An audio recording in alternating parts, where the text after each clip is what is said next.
Welcome everybody to another BDA Boxing podcast, broadcasting to you live from the true north.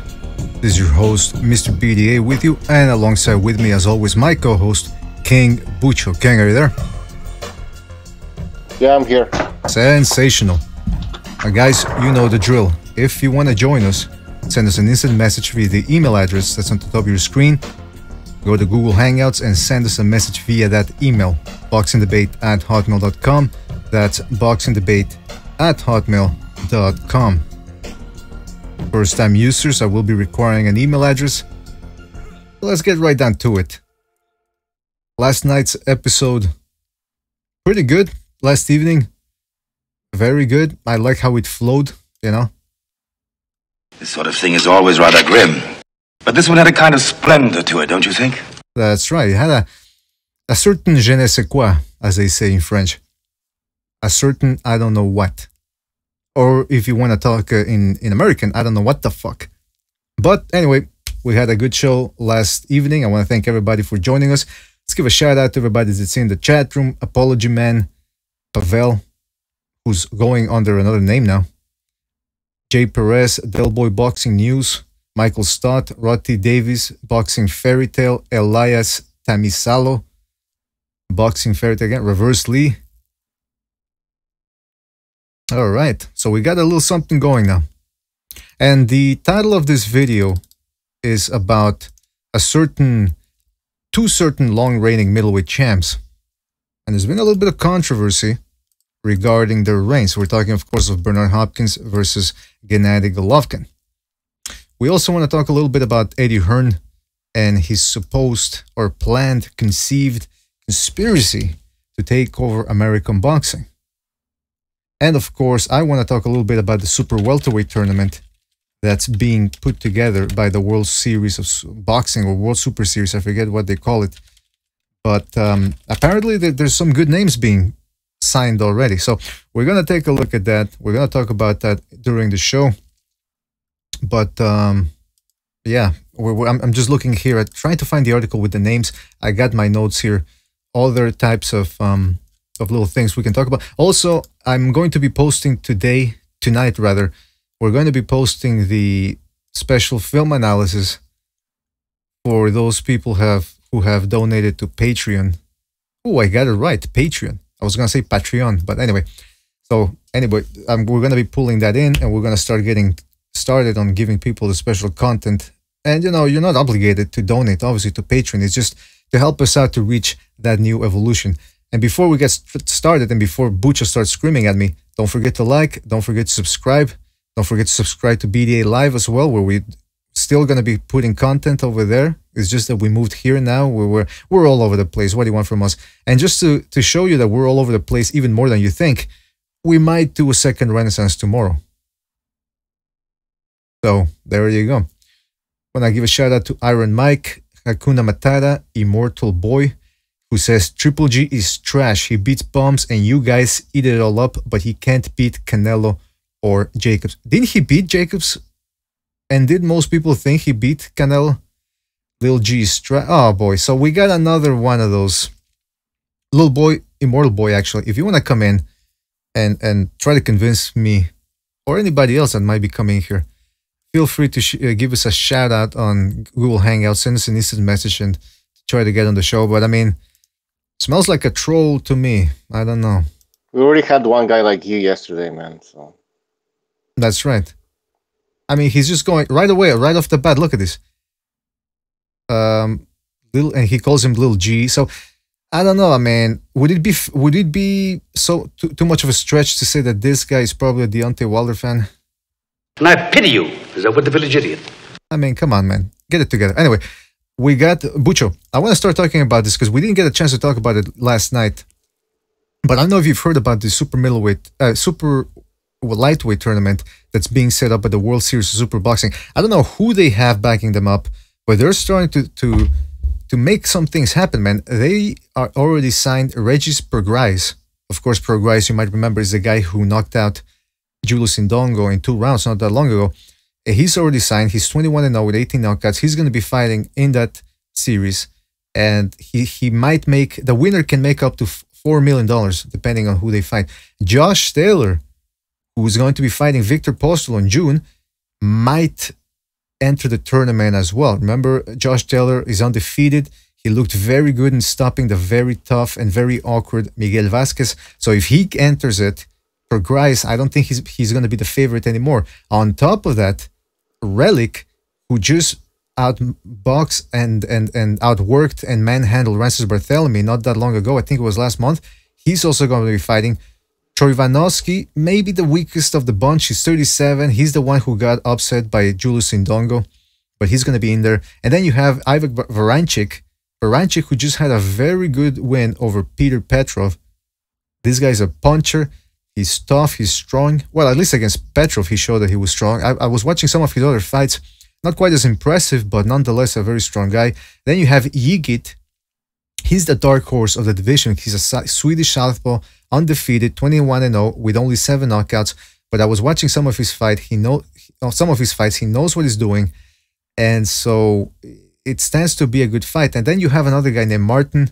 Who is this guy? That's the only one I didn't really research so far. If anybody knows who I'm talking about, he's the other guy they want to sign, another undefeated guy. I'm looking at, trying to find out the guy's name. He's not ranked in the top 10, so I don't know who he is. They don't even give you his full name here in this fucking press release. Suffice to say, Bucho, this thing is starting to look good, man. Yeah, thank God, man. I mean, that's a good division. Oh, it's Ryan Martin. It makes sense that it's a division that's doesn't have like Al-Haim doesn't have a lot of fighters in there, top rank neither. So it's something that that can work out. Mm-hmm. Sorry, I forgot to tell you, the other guy that's going to be in there, or maybe there, is Brian Martin, who he's an American 25-year-old. He's 5'11", Bucho, 5'11". He just beat Brady Prescott in his last fight. I think it was last Saturday. And man, let me tell you something. This fucking bunch of undefeated guys, kind of like the junior, the cruiserweight tournament. Remember that? There was a lot of guys there, and a lot of people said Prescott was going to be easy work for Usyk or for Gassiev.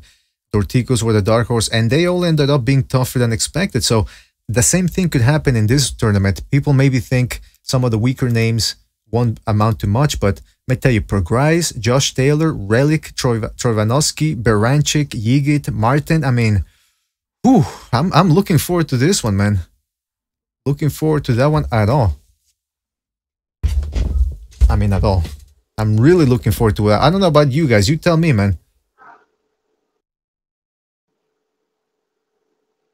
They're still debating Triple G stuff. Yeah, they're still. I mean, this is what I don't get. When somebody comes in here and he goes, like, remember when Graphic started saying that Lomachenko was overrated? And people jumped the gun. People here in the hangout wanted to get at him. They were like a bunch of wolves. And I'm thinking, all right, let that guy have his opinion. And I would suggest the people do in the chat room that they do the same thing we did, or that I do. Ignore the guy. Come on. I mean, do you really think Triple G's a bum? Do you really believe it? If not, then why are you engaging a guy who's obviously a troll, or who's just stupid when it comes to boxing? I'm sorry, it's stupid. If you don't know much about boxing, don't run off your mouth and start calling people overrated, underrated, because you don't know what you're talking about. That's just my opinion. I could be wrong. I often am, but not really. Oh, by the way, I see we got recognized on the chat. I mean, in the hangout. Why do we see the chat? Don't get fooled when they tell you that the crime rate is down in New York. Every time I watch the local news, they're always talking about, well, there was a stabbing here, there was a stabbing there, there was a shooting there, but the crime is down.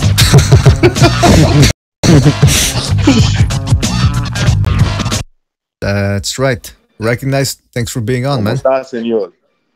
¿Cómo estás? ¿Cómo estás? Muy bien. Now, let me tell you this, man. Very good. Very good, very good. Yeah, I'm gonna talk like Canelo Alvarez from now on. Yeah, you know, Viva Mexico, you know, Golovkin, where are you? He has this fucking high-pitched voice. I don't know what it is. I think he's got a clamp on his testicles or something, or maybe it's all that clenbuterol he's been doing that's starting to sap his man voice. But I mean, you look at the guy; he's built like a tank. You wouldn't expect him to talk the way he does, right? Yeah, I mean, it's kind of weird seeing somebody built like that, and although that's kind of common nowadays, right? Like you see these big guys like Mike Tyson, they got that soft voice. Right. Yeah, but he was a bit of a mystery, of an anomaly. Iron Mike in the chat room says, BDA, are you Croatian? No, I am not. But people often mistake my accent for that of a Eastern European.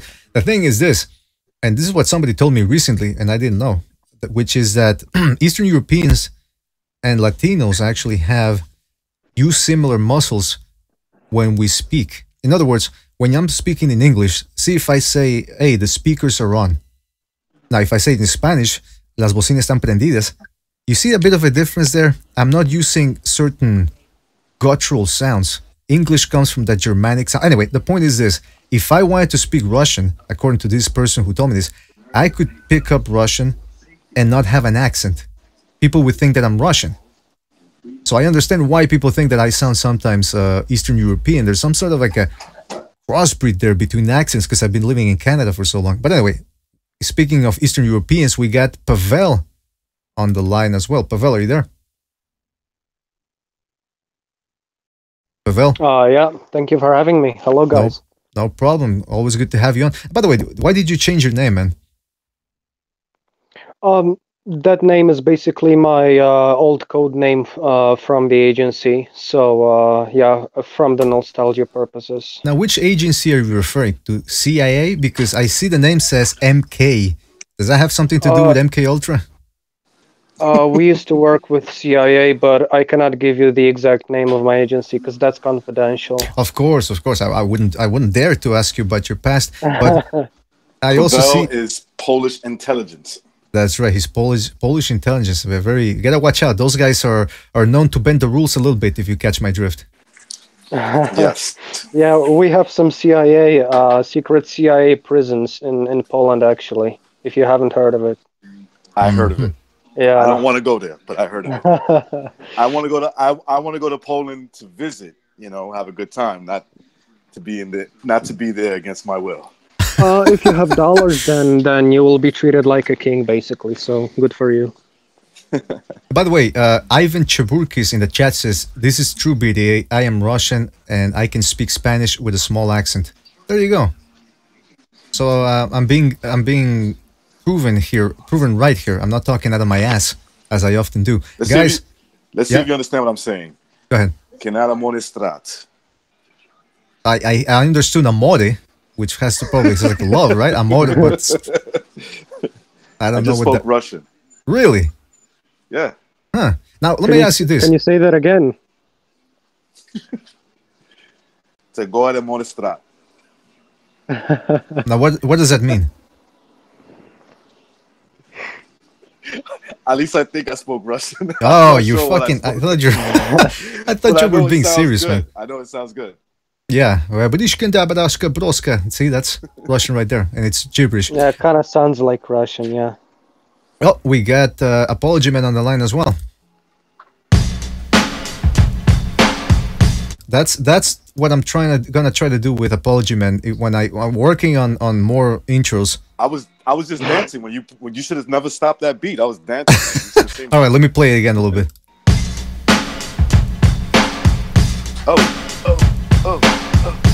There you go. All right. Apology Man, thanks for being on. Is that something that would suit your needs, a beat like that for your intro? All right. Well, yes. Of course. Now, when he gets a chance to respond, we'll get him on. By the way, guys, I was talking with Bucho about this super lightweight tournament, 140-pound tournament that is being worked on by the World Super Series of Boxing. I don't know who these guys are, really. I don't really know who these guys are, man, but fuck, they're putting together some kick-ass tournaments. They're working on a bantamweight tournament, and I don't know if you heard who's gonna be on this one, but it is the murderer's row of junior welterweights. Do you guys know who's gonna be on? Have you heard? Yeah, I don't know, for some reason you're breaking up coming in on my Yeah, your voice is kind of muffled. All right, do you hear me now? Can you hear me well? Yeah, I hear you. Yeah. Perfect, okay. Perfect. It happens sometimes with the fucking hangouts. Have you heard of one more question? Because somebody was complaining about my audio. How do I sound now? You sound count to 10. Let's do the old 10 count. Okay. 1, 2, 3, 4, 5, 6. All right, that's 7, enough. That's enough. 8, Yeah, 9, 10. Okay. that's enough. Yeah, it's good, man. It's good. Yeah, because sometimes you sounded like you were away from the mic, like you were talking away from the receiver. So now it sounds good. Okay. Now you have an acceptable. And by the way, we got apology. Apology, are you there? Apology. Calling apology. All right, I guess. I watched his video. Was that? He did a video. Oh yes. I forgot to. Apology did a video. Yeah. By the way, did he give us? I gotta get the link for that because I think I forgot to put it on last night. Jeez. But all right. So we'll wait for him to get back. He gave a prediction. He did give a prediction. All right. Yeah. He gave it last night as well. If I remember correctly, he said. Yeah, he did. Lomachenko by. Well, anyway, go watch his video and you'll see what his prediction is. We'll put the link in the description. Just write apology man on YouTube. Okay, so guys, my question was, did you hear about this super lightweight tournament that's being worked on? Super lightweight tournament at 130. I mean, 140. 140. Junior welterweight. That's right. Yeah. Well, I think. I didn't hear about it. Well, I think Kala mentioned that he's going to have like 3 weight classes in the season 2. Well, let me refresh your memories. That's nice. Let me refresh your memories. Tell you what's up about these guys. All right. Number 1. Yeah, go ahead. They already signed Regis Prograis. He's gonna be in the tournament. All right. Now you might remember Prograis, who knocked out Indongo not that long ago in 2 rounds. He's undefeated, 21-0 with 18 knockouts. He's signed up.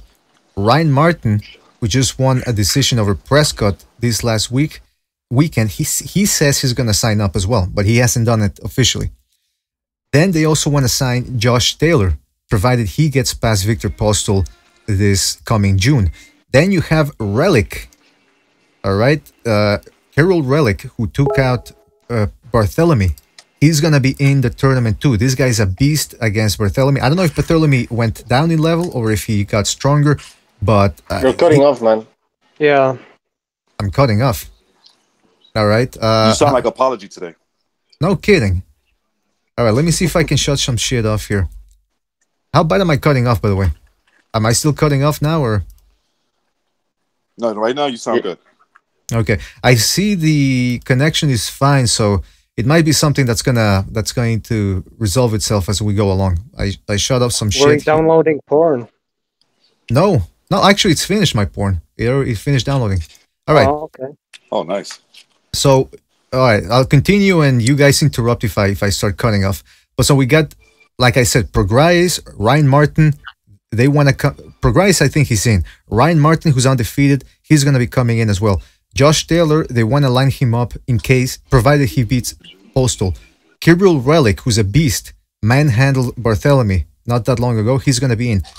Troyanovsky, he's the weakest of the bunch. You know, he's the one that got upset by Indongo. He's going to be in there. Baranchik is going to be in there as well. Ivan Baranchik, who just dismantled Peter Petrov. And then you have some other guy, Yigit, who's a Swedish guy. Southpaw, undefeated, not a lot of knockouts, but I've seen one of his fights. He looks solid. Let's see what he can do. He's sort of like the Brady's, Myris Brady's of the Cruiserweight tournament. And then you have Ryan Martin, like I mentioned, 22-0 with 12 knockouts. He might be able to come in here as well. So guys, I don't know who's putting together this junior welterweight tournament, but it sounds like a fucking... If it does happen, I'm going to be looking forward to it as much as anything else in this boxing world. What about you guys? What are your thoughts on it? Tournaments, to me, man, that's the way to go. That's just my honest opinion. I think that's the way to determine, you get the top 10 involved somehow, you try to make that happen and you see who comes out on top. I would, I'm not saying that it should be done all the time, but, maybe every 2 years. Why not every 2 years? It doesn't have to be mandatory. I'm just saying that it should be offered, right? It should be offered. Whoever, these guys that are doing the tournaments, I commend them because it's a great way to find out. Like, it's the best way to me to find out who's the best fighter at that weight class. So anytime there's a tournament in any weight class, I'm interested in watching. Absolutely, man. Yeah, they should have more tournaments. But you know how that goes, right? Like the different promotional entities and all that. Oh, and yeah, by the way, I understand. By the way, before we continue, we got Stu on the line. I wasn't bad I though. told you what's going to happen to Price. I told you he's going to be sleeping. I told you the ambulance is going to come. The oxygen mask is going to come out. I told you he's going to miss the main event. I told you all them things were going to happen. What's happening, boys? Hello, Stu. Good to have you on. There's a lot of cutting out on this hangout, so I'm not sure if it's your internet or mine. I don't know what's going on, but the signal don't seem to be very good. So if I start cutting out, just tell me so I can try and sort it out. I think it was. It's from my end as well. It's something. I think my porn just finished downloading, so everything should be going smoother now. By the way, Apology, are you there? Calling Apology, are you there? All right. Well, listen. He's not. There's 3 apologies now. He's having some connection issues as well. I do think it might be from my end here, and that's why we're not getting the best connection, and so that's making some problems. All right, so we got. Why don't you start the hangout again? You know what? I could do that. But let's see what happens. Because how does it sound now? Am I still cutting off, or is it going well? You're not too bad at the moment, but he was quite patchy earlier. All right. And by the way, did you guys see? Cameron just came in. Did you see his new icon? Yeah. That's Frank Warren about to get shot. Fuck, mate, it's life, man. You only live once. Make the most of life. Enjoy it. Because everybody's got their weird fetishes, man. And mine just happens to be eating fucking ass. All right. Cameron. What's happening, boys? Good. Right, Cameron. What's up? Right. I didn't know At this rate, Apology's going to have his own fucking base team. You know what I mean? He's taking over. Yeah, man. I think my Google account might get taken down with this picture that I put up, but I made it earlier on before the show. I was inspired by last night's show, so I thought I'd stick Frank Warren at gunpoint and put it as my profile picture on it. Maybe somebody should. Cameron, it was good to hear you laughing like that yesterday, bro. Yeah, man, I was in stitches last night. Yeah, it's good to hear you letting it go, man. Having some fun and not letting things get you down. That's right. And by the way, speaking of letting things down, maybe Apology Man should take down some of his fucking... Apology Man, are you there? I hear some breathing. Are you there, Apology? If somebody wants to join this hangout, they're going to have a problem before Apology taking up 4 space. No, it's an illusion. I think what he's doing is he's trying to get on and it doesn't work, and every time he logs off, the icon stays there. But listen, it's almost like he's taken over. Remember that in X-Men there was a phalanx, or what was it called? The phalanx. It was a virus that took over and started self-replicating and taking over the world. That's what Apology Man is doing right now. He's the phalanx. He's taking over BDA Boxing. Anyway, guys. And Cameron, according to someone that watches this show, I'm the one that takes over. So come on. It's good that Apologies took the heat off me. Well, listen, we're talking about 140-pound tournament from the World Super Series of Boxing, guys. I don't know, Butch, Stu, and Cameron. I don't know if you've heard who's going to be in it, but it sounds like it's going to be a sensational tournament if they can get everybody they want. What weight's this at, bro? 140 pounds. And who's in it, if you don't mind me asking? Well, there's Kirill Relic, who just brutalized and manhandled Barthélemy. He's going to be in the tournament. You have, hold on a second, I gotta go back to the list. Regis Prograis has agreed to be on it. They want to get Ryan Martin. That's still not settled, but if he gets past Victor Postal, he says he wants to be in there. Ryan Martin, who just beat Prescott this past Saturday, and he's undefeated as well. Troyanovsky, who, he's the guy who lost to Indongo, but he's game. Ivan Baranchik, who brutalized Peter Petrov. Yigit, who's a Swedish southpaw, he's undefeated. And so, man, if they make that tournament happen... Yeah, it sounds like that could be a real player in boxing. Let's be real, that division has been struggling for a while under the Terence Crawford reign, and this is a good chance to get back on the map. There's some real good fights there to be made. But the only problem I have with these tournaments is, like, I'm hearing through the grapevine that Groves is not fit and Eubank's going to be stepping in to take the fight with Callum Smith. So this is the problem with tournaments. If you can't have someone that gets knocked out the tournament and then come back and fight in the final, it just totally demoralises the whole tournament. And I hope this don't happen with this one. As long as we can keep these fighters fit and everyone fights the fights they should, then it's going to be great for boxing. But if it's like the super middleweight tournament, I think if Groves doesn't make it and Eubank takes his place, the tournament's lost all credibility whatsoever. Yeah, that's like Recognize was saying. Like he was saying, like everybody else, he would like to see more tournaments. But this is the type of thing that happens. I mean, guys drop out, guys get injured. I mean, but in this one, you know, guys, I was actually thinking. Well, first of all, let me get Cameron's thoughts on this. Cameron, what do you think about this tournament? Yeah, I like the 141. Can you guys hear me? Yeah. Yeah, we can hear you. Yeah, the 141 I really like. You know, Pro Grey. You know, obviously the winner of. Did you say Josh Taylor's going to be in if he beats Postal? Yeah, he wants to be in. It's not official yet, but he would be the last piece of the puzzle. Yeah, it's obviously the winner of that fight. Yeah, it's a good division, wide open division, and you know, there's a few belts going to be on the line there. You know, I think Relic's a WBA. You know, I think you've got Pro Grade, the WBA interim. Looks, the sad thing is, looks like Jose Ramirez, who's got the WBC title, is going to give it a miss. And what a surprise that is. You know, Bob Arum yet again. He did it with Gilberto Ramirez in the super middleweight one. That's what he's going to do it with the 140-pound one as well. He's just going to milk that title, fighting a nobody. Exactly. And Precise will give that a pass because it's Bob. You can bet your life he will.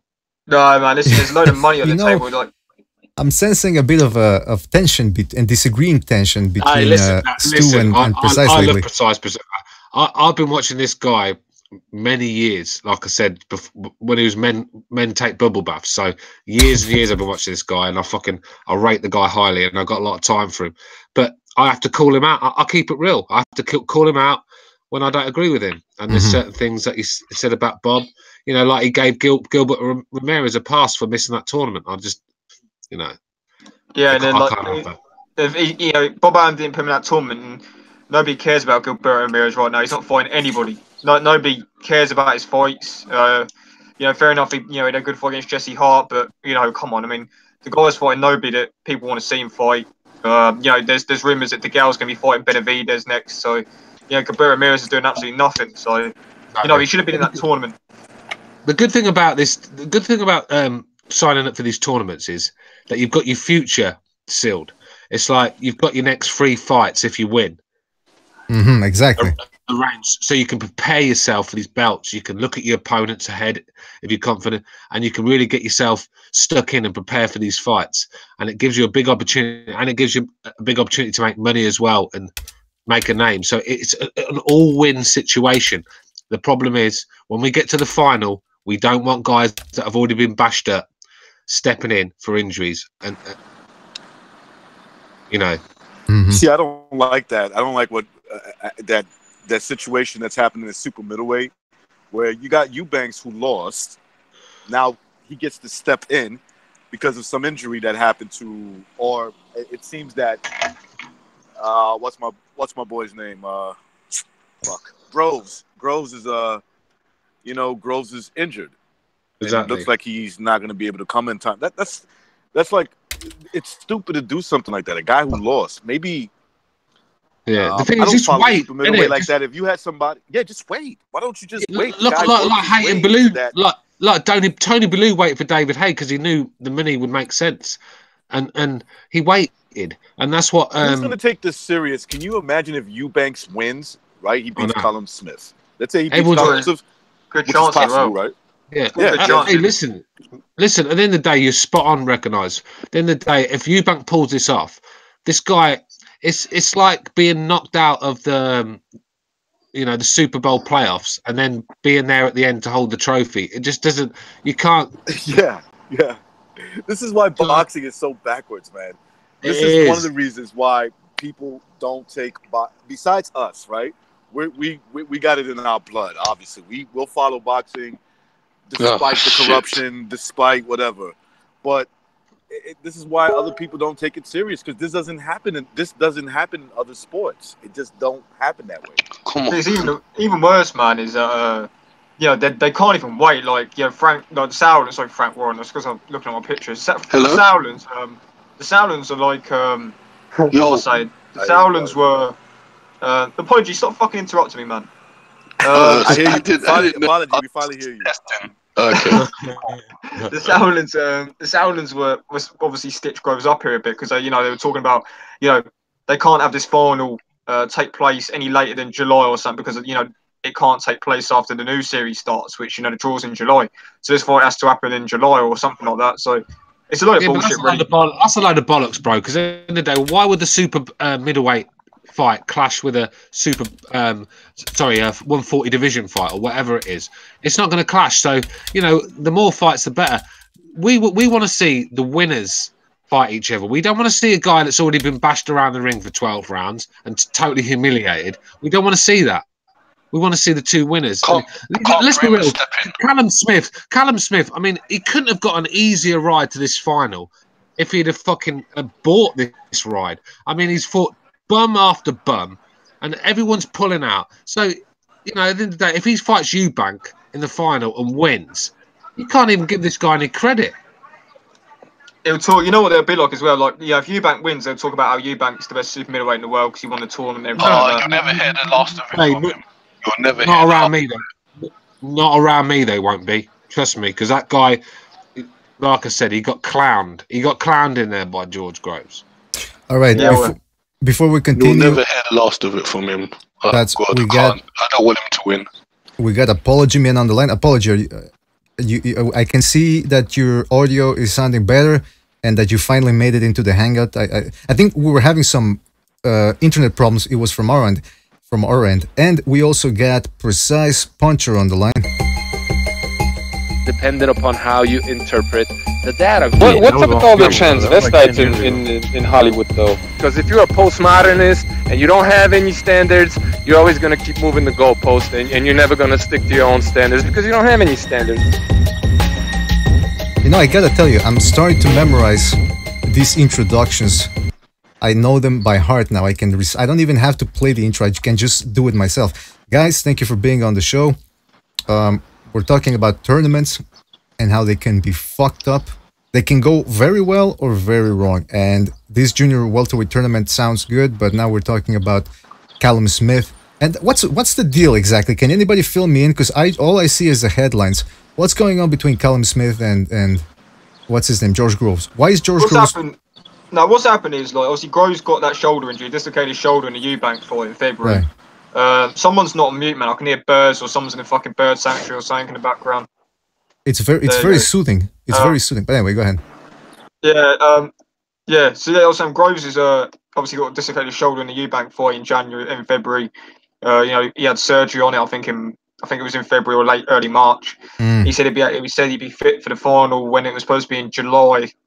And now obviously it's been delayed, and now the Sauerlands are coming out, and there's rumours going around that Groves won't be in the fight because he's not going to be there in time because he's still got the injury and rehab and stuff. So now they're talking about putting Eubank in there instead of Groves, which is farcical because Eubank got beaten the last fight. And it wasn't even a close fight. It's not that you can say, say if Usyk pulled out the final, you can put Bradis in there because it was a close fight. Some people thought Bradis won. Eubank got dominated. So, Eubank got dominated that fight. And you look at it now, like people said just now, that if Eubank wins it, you're talking about a guy who got beat convincingly, and he's come back in and won it. And I'd give him a good chance of beating Callum Smith, in my opinion. If you're going to put someone else in there, you put someone like, in my opinion, you make the Jurgen Bremer fight. It never happened because at least Jurgen Bremer won a fight. Get Gilbert Ramirez in there. Oh, come on. We're going to go back to Gilbert Ramirez. He's not going to get into the tournament, man. The guy's... He said he wanted the winner. He said he wanted the winner, so put him in the final. Yeah, but... Okay.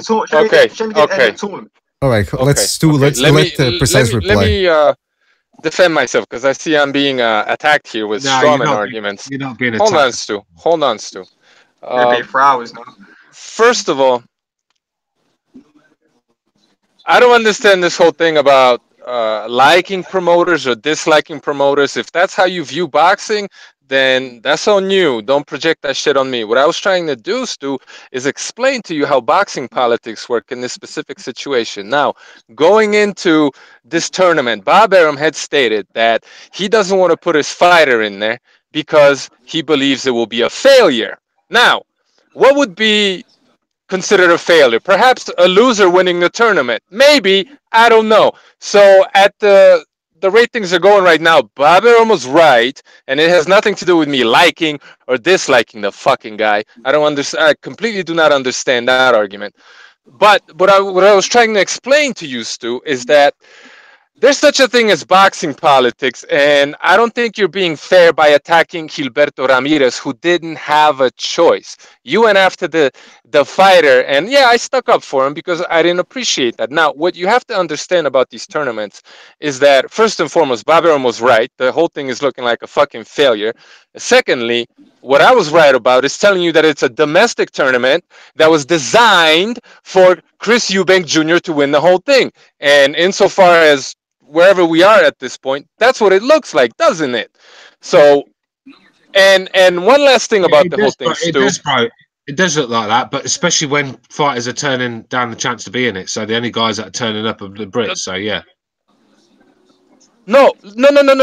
So you're wrong again, Stu. Like, try to keep emotion and nationalism and all that stuff out of it, and let's be logical. Hold on.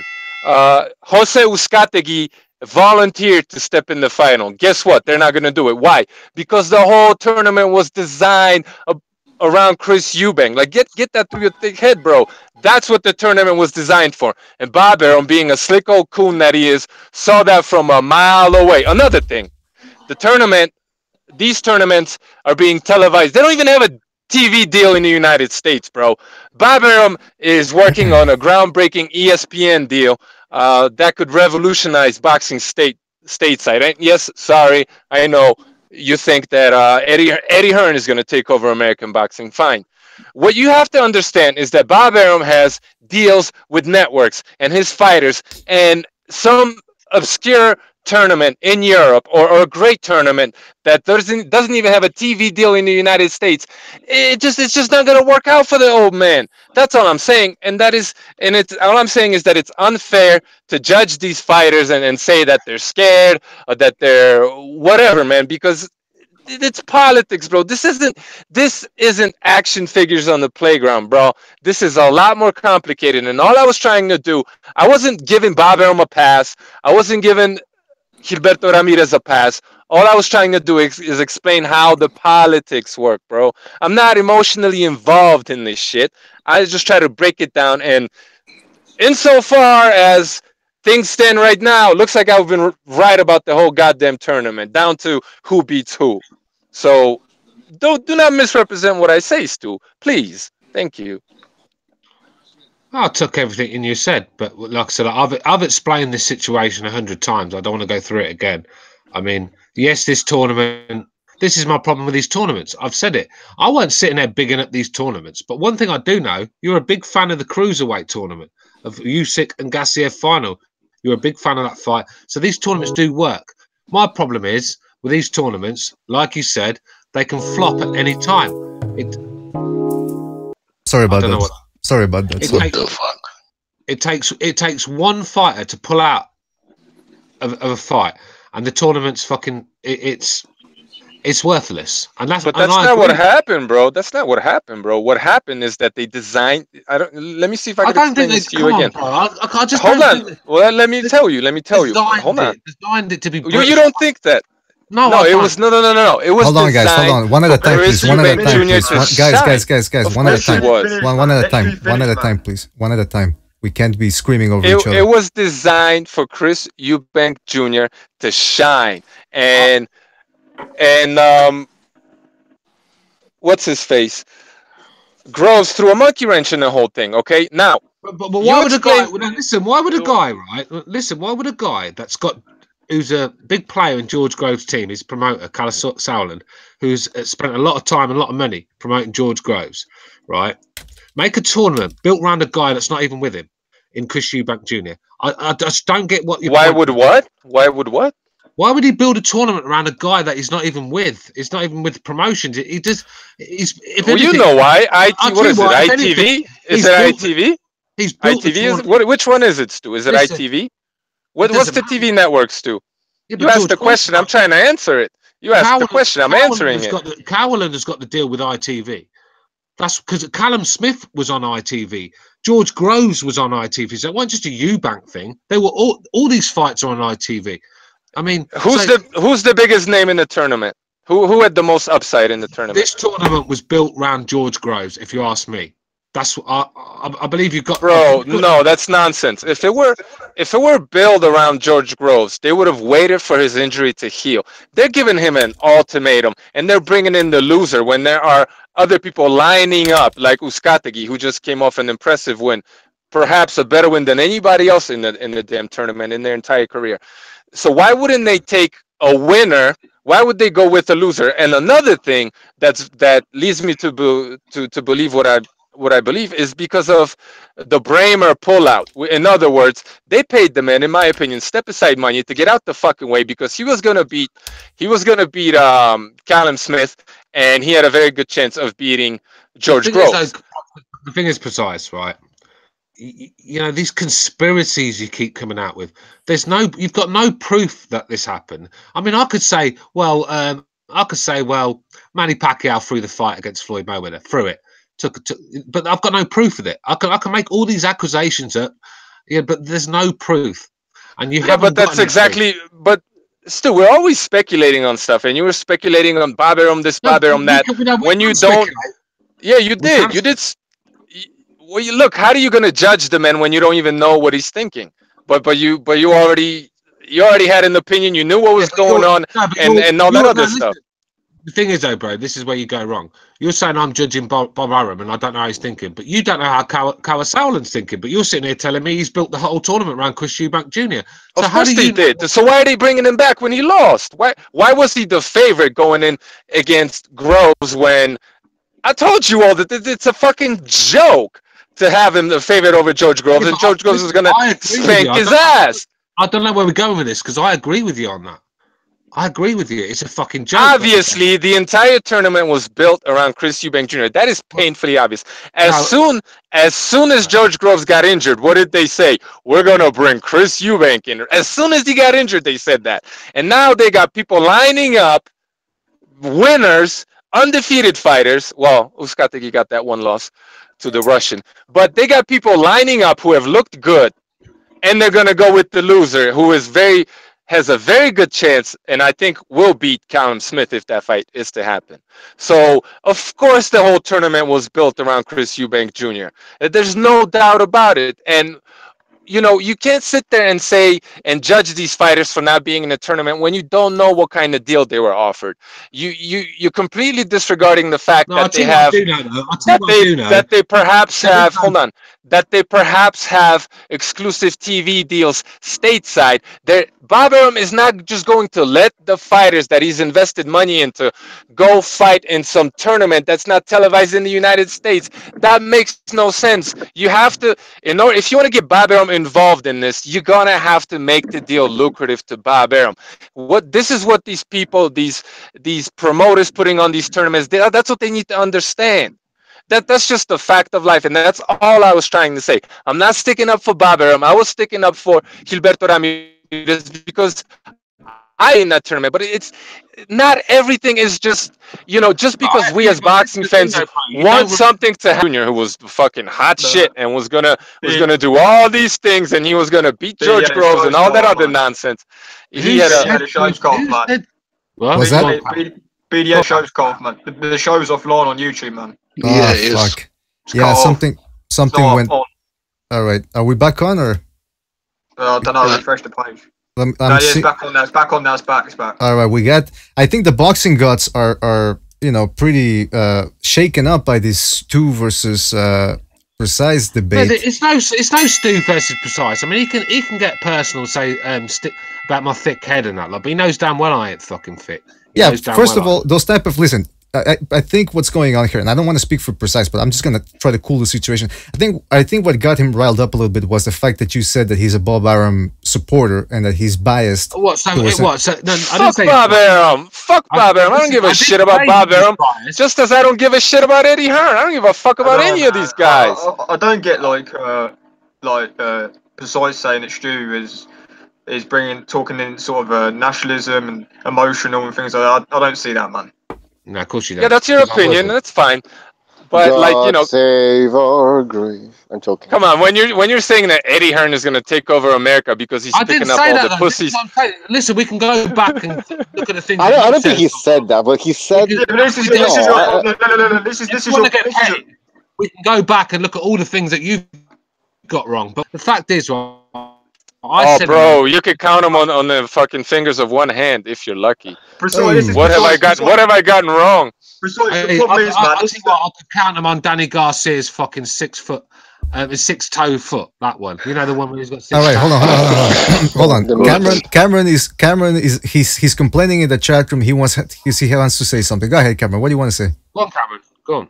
No, what I was going to say was, from what I gather from you, Precise, is if somebody supports, say if one of us supports a British guy or something like that, you put it down to emotions or biased or something like that. Like, we can be realistic, man. We can speak real.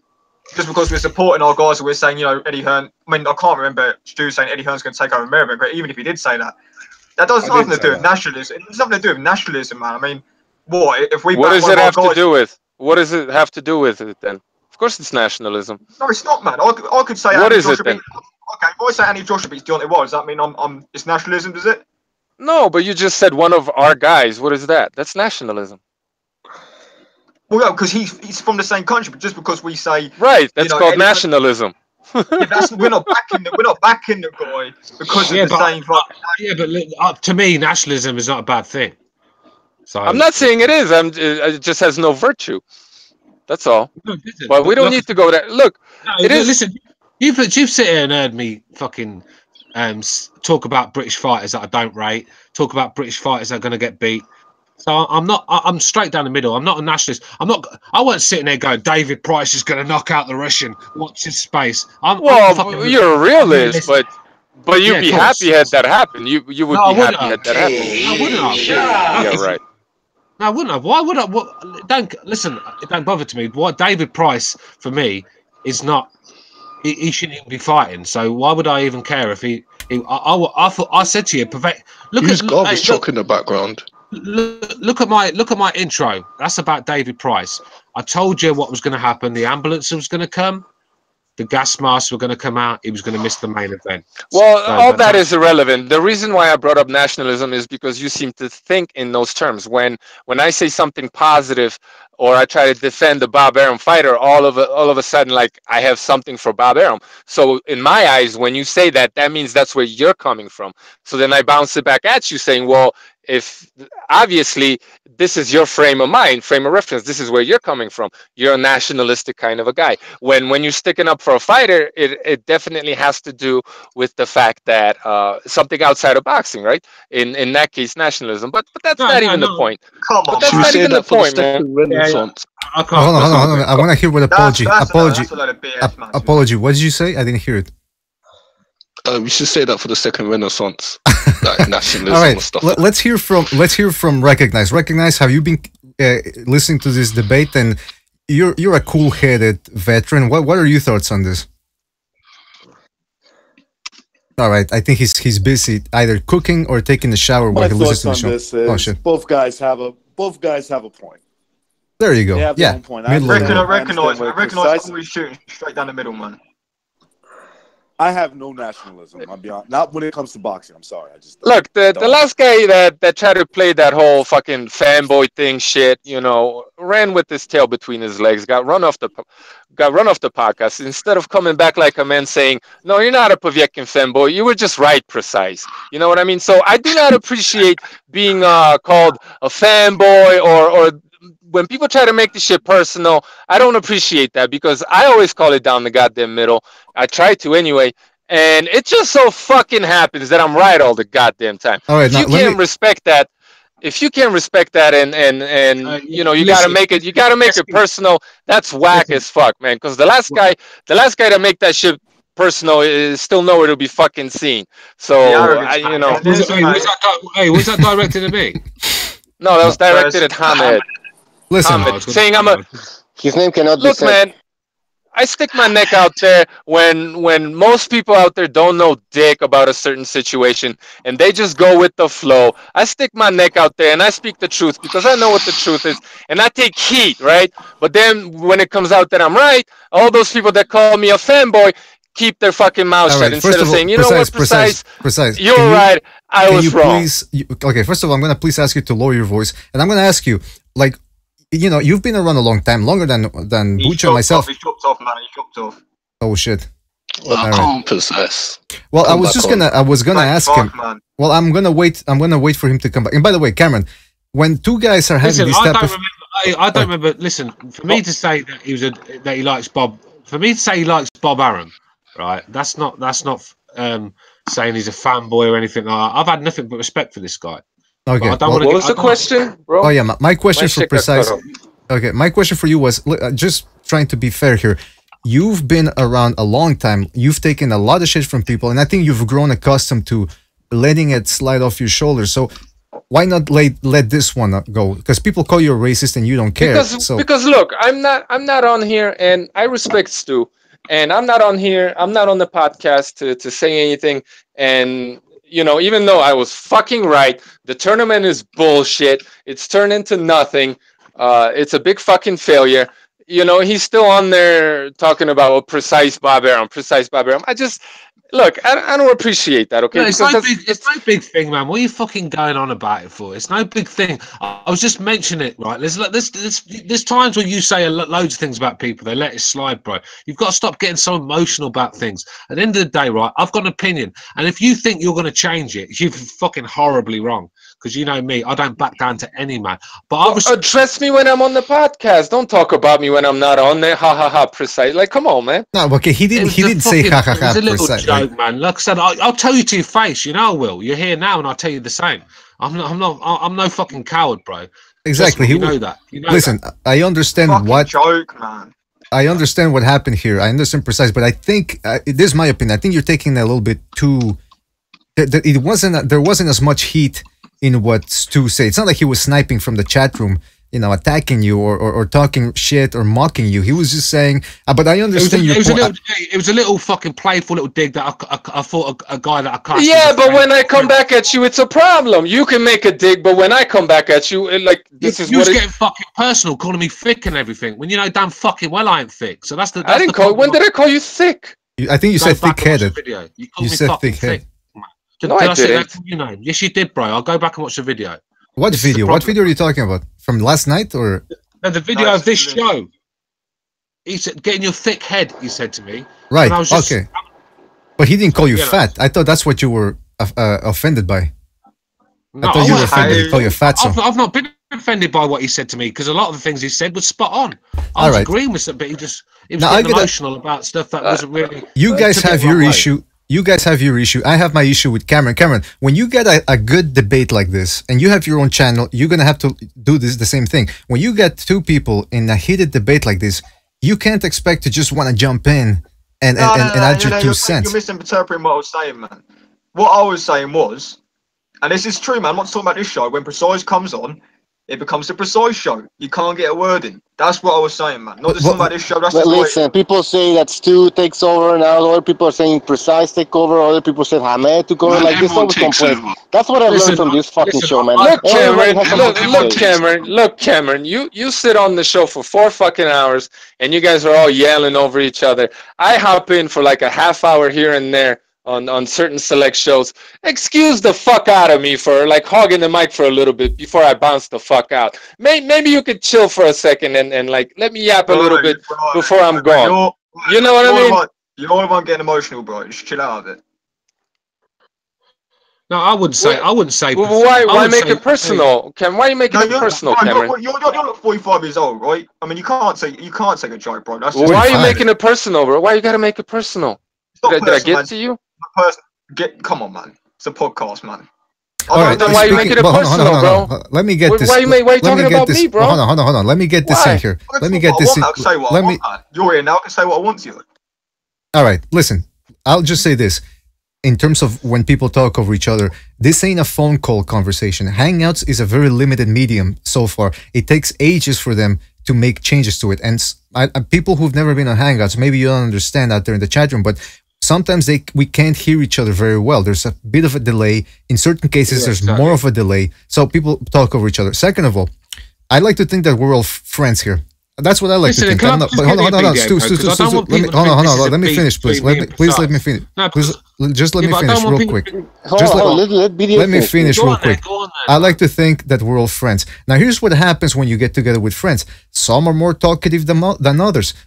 You've ever been around with friends in a group, there's always one or two guys that really people gravitate towards. Some people are more opinionated. Some people are louder. Some people talk more. And that's what happens in this show as well. But we try to give everybody a fair share and a fair time to talk. But when it's a special thing between two people, you just gotta let them duke it out. Stu talked a lot and Precise talked a lot. I didn't see anybody really overtaking the conversation. So let's just I'm not taking this shit personal. Like, this isn't personal for me. I'm just making my point. Okay, so I get a little loud sometimes. Ooh, emotional. Am I making sense? Of course I'm making sense. It ain't about you don't like my delivery. Well, that's your personal problem. I'm not calling anybody. Hold on, I'm not talking to you. I'm talking to Cameron. I'm not calling anybody names. I'm not attacking anyone personally. Maybe a little bit here and there. But look, you want to talk about me, you want to take a jab at me, you should be ready for what's coming back at you. And the thing that I've noticed is, yeah, I can yap, and if you come at me, I'll come right back at you. And what usually happens is the person that began talking about me can dish it out, but can't handle it. That's what it really comes down to. I'm not one of those guys, though. I'm not one of those guys, though, man. Yeah, that's the difference between me. I'm not one of those guys. All right, let's Stu talk. One at a time. Let's Stu reply. Go ahead. Okay, but Stu wants to say something. Go ahead, Stu. Go on, Cameron. Go on. All right. Deflect to Cameron. Cameron, go ahead. No, go on, man. Go on. Oh man, we got a bunch of passes. It's like watching the NBA here. Yeah, go ahead, Apology. I was just going to say, right? All right. I was going to say, this is not, before anyone thinks this is a beef between me, Precise, and Cameron. I'm not taking this personal, bro. Like, this has nothing to do with. Finish, bro. Please, let me finish, bro. Please, because I was just about to say that this is not personal. We're both strong characters, and we're going to get our point across the way we do.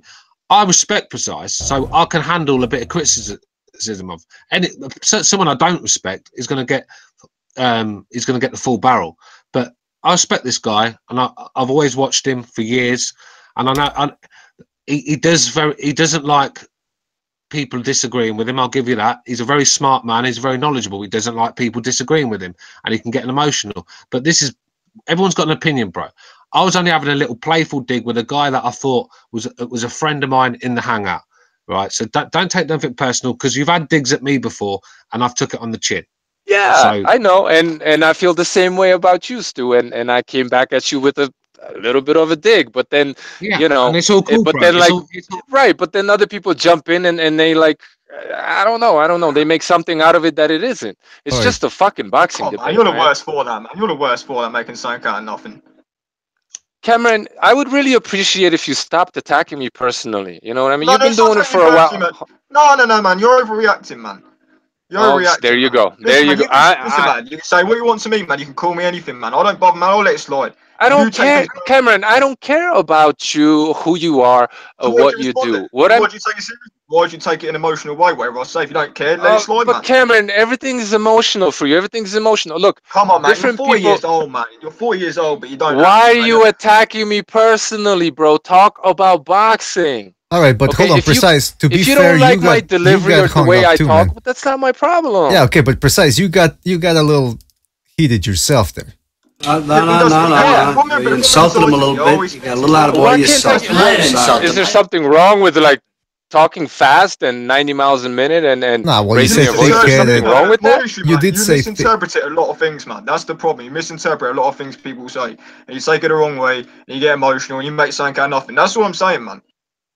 Look, listen, everybody, and it's not because I'm trying to be fair. It's people got heated, all right?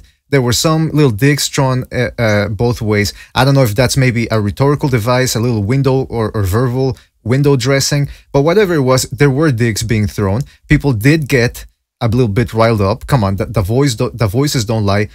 Can we all agree at the end of the day, this is just boxing. It's going to happen. It was bound to happen that we're going to have a bit of a spat here in terms of you know, discussion and all that. Hey, listen, bro. At the end of the day, right, we're all strong characters in this chat. There you go. Right. I expect to be, but I don't feel no way about it. I'm not sitting here grinding my teeth, getting angry. I respect everyone in this chat, and I can handle a bit of criticism, right? But then you've got to expect it back off me. I'm not the sort of guy that's going to go and close my channel down, and I'm not that sort of guy. I'm going to give you back what you're giving me. So as long as people understand that it's a fucking no holds barred in the BDA podcast, that's then, right. you know, we can just let it slide afterwards and talk about boxing and get along. Because at the end of the day, man, Precise is he's one of the original guys that I started listening to. So I'm not going to sit here and fight with the guy. So all you guys in the chat that want to see us fighting and bickering and get, it's not going to happen. I respect the well, okay, it's now just boxing. It was all boxing. What I don't appreciate is Cameron making this shit personal. It's like, dude, what? Like, you okay? So you attack my age and my delivery. Like, talk about the argument. Why are you talking about me? I don't get that. You still butthurt about the Hamed thing? You must be. It's got nothing to do with me, man. It's got nothing to do with me, man. I mean, if you want to play childish games with Hamed, that's your problem, man. Childish games. Here we go. Here we go. But Cameron, Dude, Cameron, what can I ask? You got something up your ass. I want to ask. I want to ask Cameron. Let me ask Cameron. Cameron, may I ask exactly what?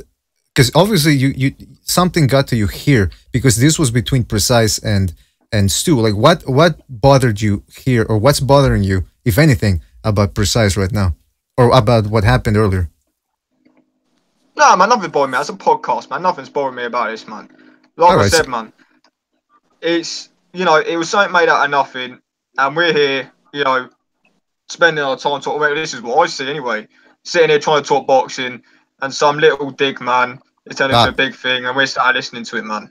There you go. I mean, listen, it was yeah, go ahead, Precise, go ahead. Wasn't I talking about boxing? Wasn't I talking about Bob Arum, promotion? Wasn't I talking about that stuff? Or was I saying, Stu, you're too loud, Stu, that you mispronounced that word, I don't like your tone of voice? Like, what the fuck? I was talking about boxing. Yeah, did I get riled up? Yeah, I mean, it's more fun for me that way. And if you can't handle it, then that's not my problem. And if people feel like I bring the wrong kind of energy, Cameron, and it's you know, more than just you, I'll fuck the fuck off. Dude, this isn't like, I do this for fun, and this is, for me, it's fun to be this way. If you don't appreciate that, and then that's a personal problem. If it's a large group of people who don't appreciate that, I'm gonna go somewhere else, bro. It ain't even like that. But what I don't appreciate is being attacked personally because you have a personal dislike for me. And look, bro, I noticed that about you a long time ago. We just don't gel, and I never tripped about it, and I never pursued it. I never went after it. But it's gotten to a point where you're just saying you're this, you're that. You've made it very personal with me, and that's a fact. And I don't appreciate that. Attack the argument, not the person arguing. You know what I mean? Cameron, yeah. To be fair, I think I did that. I attacked a lot of the arguments that you were saying. I weren't trying to get personal with you. So, to be fair, I think I did that. Dude, you and I have a very similar personality. We could like go at each other, and I'm not gonna get butthurt, and you're not gonna get butthurt. No, of course like not. we have that similar kind of personality. We'll yell at each other a little bit, and we'll have a heated fucking debate about boxing. But at the end of the day, it has nothing to do with who you are as a person or who I am as a person. Again, what I don't appreciate is Cameron jumping in and saying that I'm talking too much. Like, dude, this is the facts, man. Hold on. Let Cameron. I will give my opinion. I don't think there's not one guy on this show. I think recognises having a shit guy. All right, please, Stu, go ahead, and then Cameron, That's a big one. You all right, hold on. 20 pounds there, bro. Fucking hell. I don't think there's a guy in this hangout that actually hogs the show and takes over. I think it's a great balance. I think we've got a good thing going here. And this is what makes good shows, that we don't agree. We can't sit here and agree with each other every night like fucking fannies. We're going to have to disagree with it, otherwise it's not worth listening to it. So I think this is good entertainment. I'm not butthurt. All you guys are my friends. So that's the way I see it. All right, Cameron. Yeah, I'm not either. You know what I mean? All right, I want to let Cameron reply if he has a reply. Do you have anything else to say? Nah, man, I've got no reply, man. All right, but can we agree though? Precise, guys. Yeah. Yeah. The one thing I would say. Can I say something? Okay. I guess I can't say anything then. No, go ahead. Apology. Go ahead, man. I'm asking you. No, go ahead. Go ahead. No, I was going to say recognize that my experience with Precise, right? I'm pretty new to the YouTube in terms of compared to like Precise and Stewart, right? They've been doing this for a long time. Precise, who, by the way, when I had my other channel, was the guy that when I had like 2 subscribers, was one of the only people that was listening to me. Okay. Put me on I used to go on his channel, and I used to, most of the time I agree with his boxing. Sometimes I would disagree, and me and him go back at it, back and forth at it. And sometimes, playing around, I understood it. We would make fun of each other's comments, right? But Precise, he liked my channel. I definitely liked his. He put me on, he gave me a shout out one time in one of his videos. And from there, I was able to get a lot of subscribers and take it from there. Okay. But he challenged me. There was videos that I made, and we're cool. We have great conversation over comments, going back and forth. A lot of times I happen to agree with a lot of his boxing ideas. Certain things I may disagree with, just like he does with me. Okay. But he did a response video to one of my topics, and I understood where he was coming from. I didn't like it in terms of him challenging me, but it made me think about maybe did I make a mistake, right? So I understood that it was boxing. You know what I'm saying? That I understood that it was he was challenging my idea. He wanted me to do, I guess the way he saw it, he wanted me to do a better explanation, or he thought that I could have done a better explanation, or he thought that he could explain it better than I did.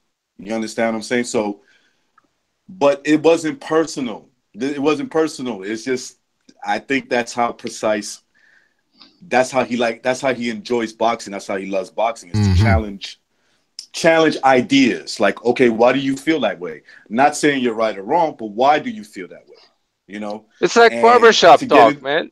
That's really what it's about. Right, barbershop to be talk. fair, though, to recognise, to be fair to me and Precise, though, when you go back and listen to our sort of argument / debate, it was actually boxing. We were debating and arguing. We weren't getting personal, saying this and that, and it was boxing. So we did keep it down the middle. But like I said, if you don't agree with a guy, as much as even if you respect the guy, you can't sit there and what the hell? Someone's in a bordello. I think Recognize just slaughtered his wife live on air, man. All right, you know what? Let's move on. Let's move on. Let's move on. Do that while I'm on the air. We all had. Listen, we had. If you don't agree with something, then you've got to step up and say, because the sheep that follow, I'd rather die standing for something than live for standing for nothing, sort of thing. So that's my motto, and I'll always back what I think. So, but at the end of the day, it was boxing. That's Rumble 4, man. That's a line from Rumble 4. I don't know what Bramble 4 is. So Rambo 4. Rambo. Oh, Rambo. Oh, yeah, Rambo 4. Yeah, he did say that. Actually, did. My point is, listen, a lot of you guys that are on the panel, I happen to agree a lot of your point of views when it comes to boxing.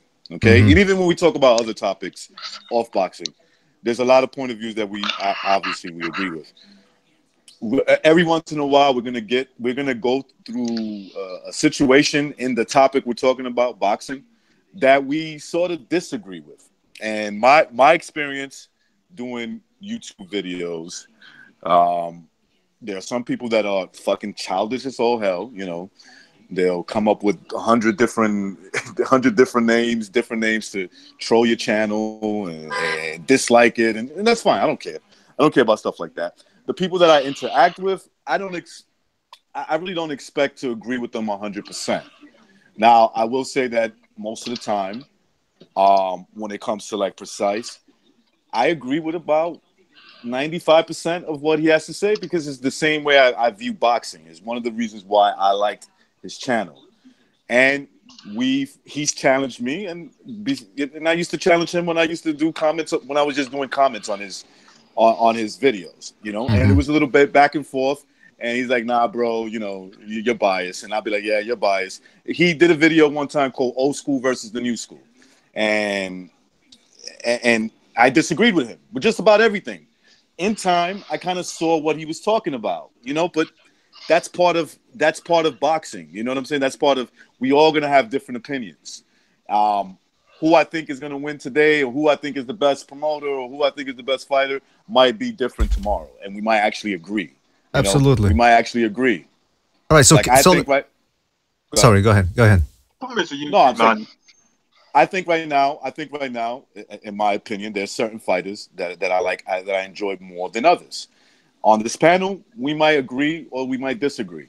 You know what I'm saying? We might agree with the same, who we think is the better fighter to watch, who we think is the better fighter, you know. And sometimes we're not going to agree, and you know. Exactly. So let's move on from this, because I mean, I think people. It was bound to happen. Sometimes. It was bound to happen. I mean, what are we supposed to agree with each other every time? Come on, this was going to happen. I don't understand why we're making a big deal out of it. And by the way, after what happened today, this is going to be the new intro to the show.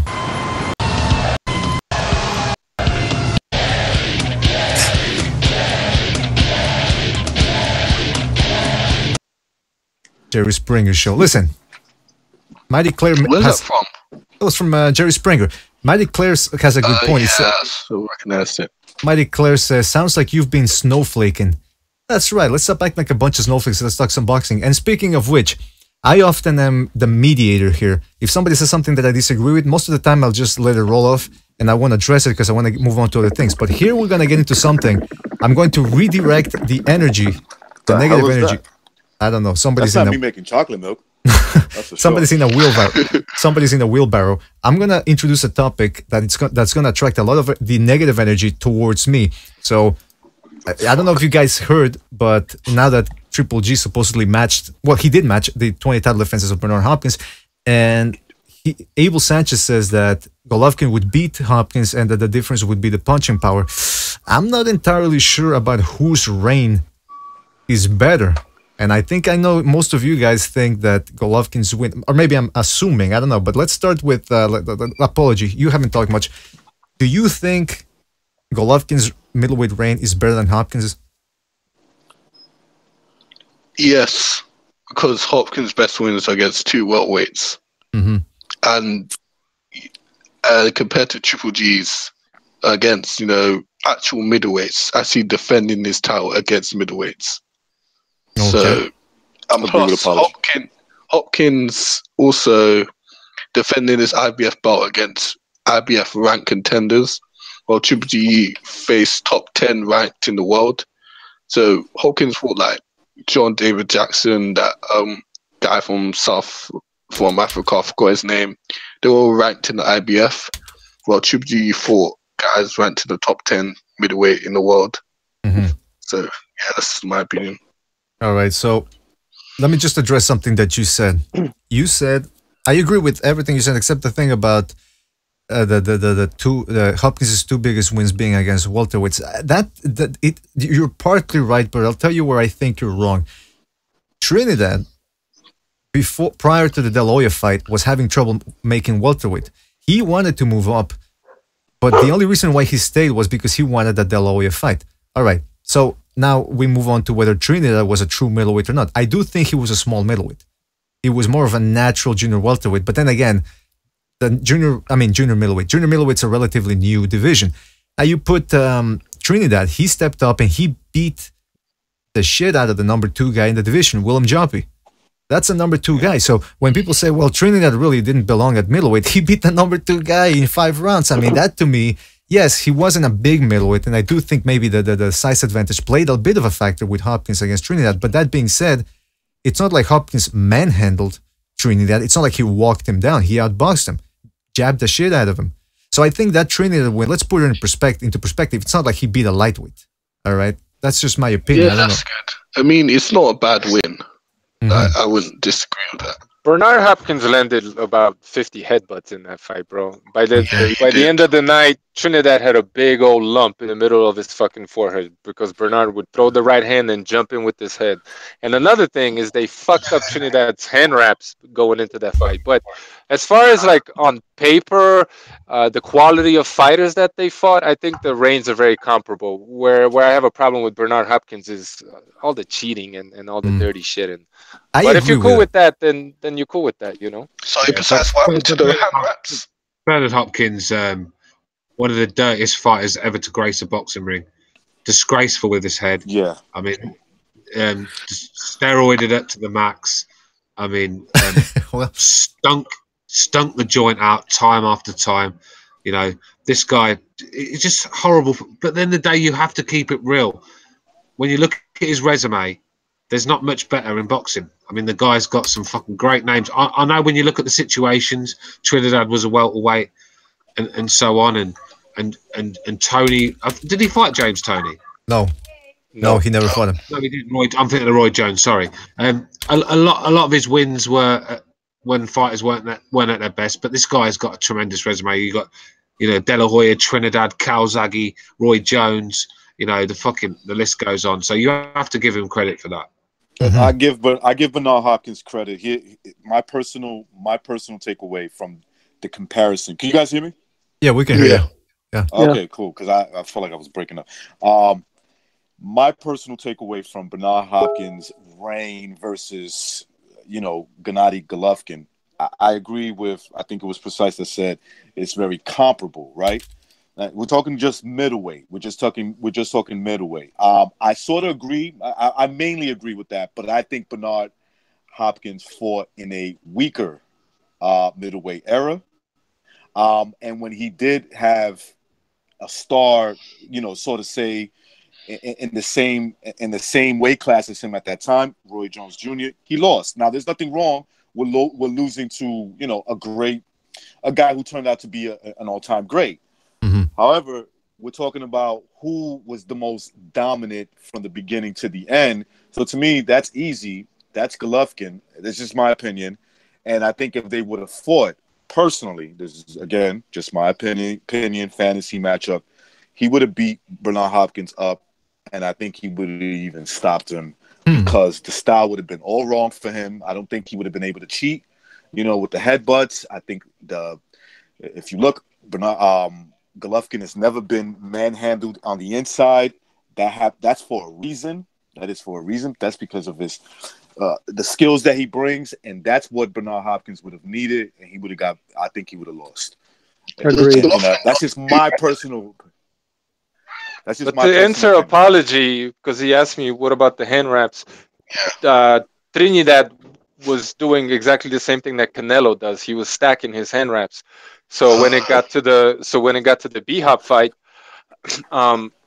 Nazim Richardson was in Trinidad's dressing room, basically telling his dad how to wrap his hands, and they wrapped his hands all fucked up. Now, I'm not defending Trinidad stacking, whatever, you know what I mean? It is what it is. But what they ended up doing with this hand wraps was a disgrace, man. They fucked them all up.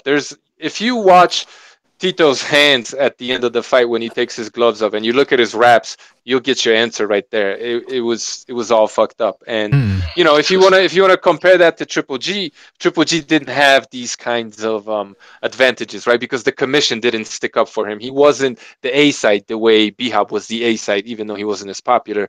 But the fight was in New York, so they took care of B-Hop in New York. Whereas Triple G had to fight against corruption.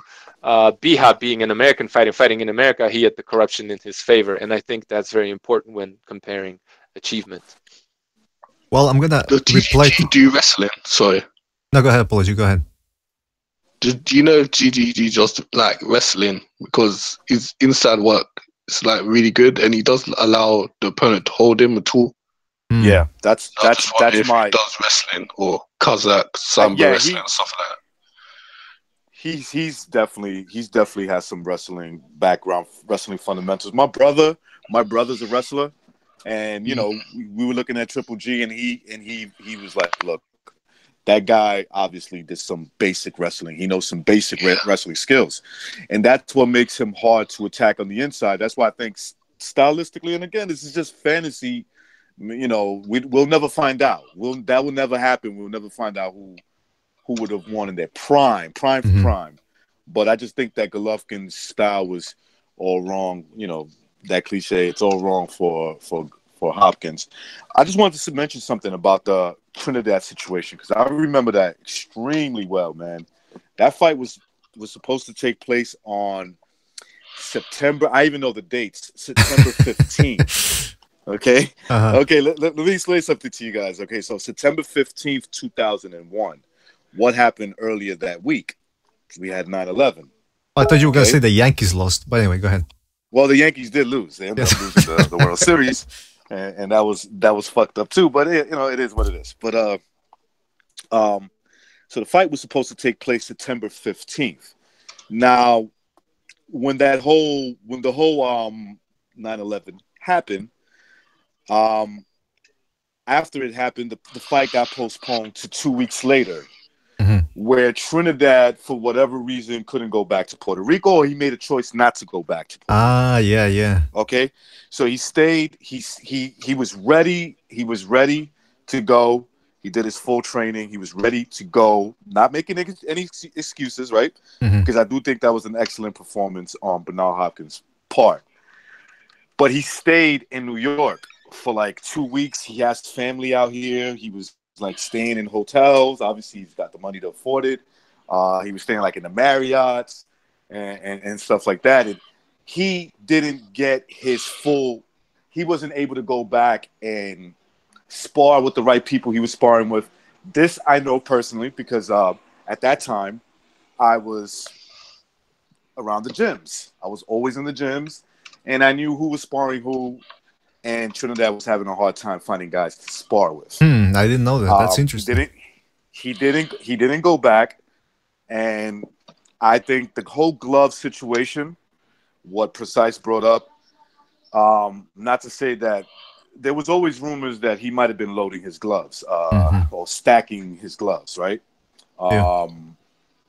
Trinidad, and there was some fuckery there. If you look at Trinidad coming down the aisle for that fight, he's trying to play it off like he's not mentally disturbed by something that just took place.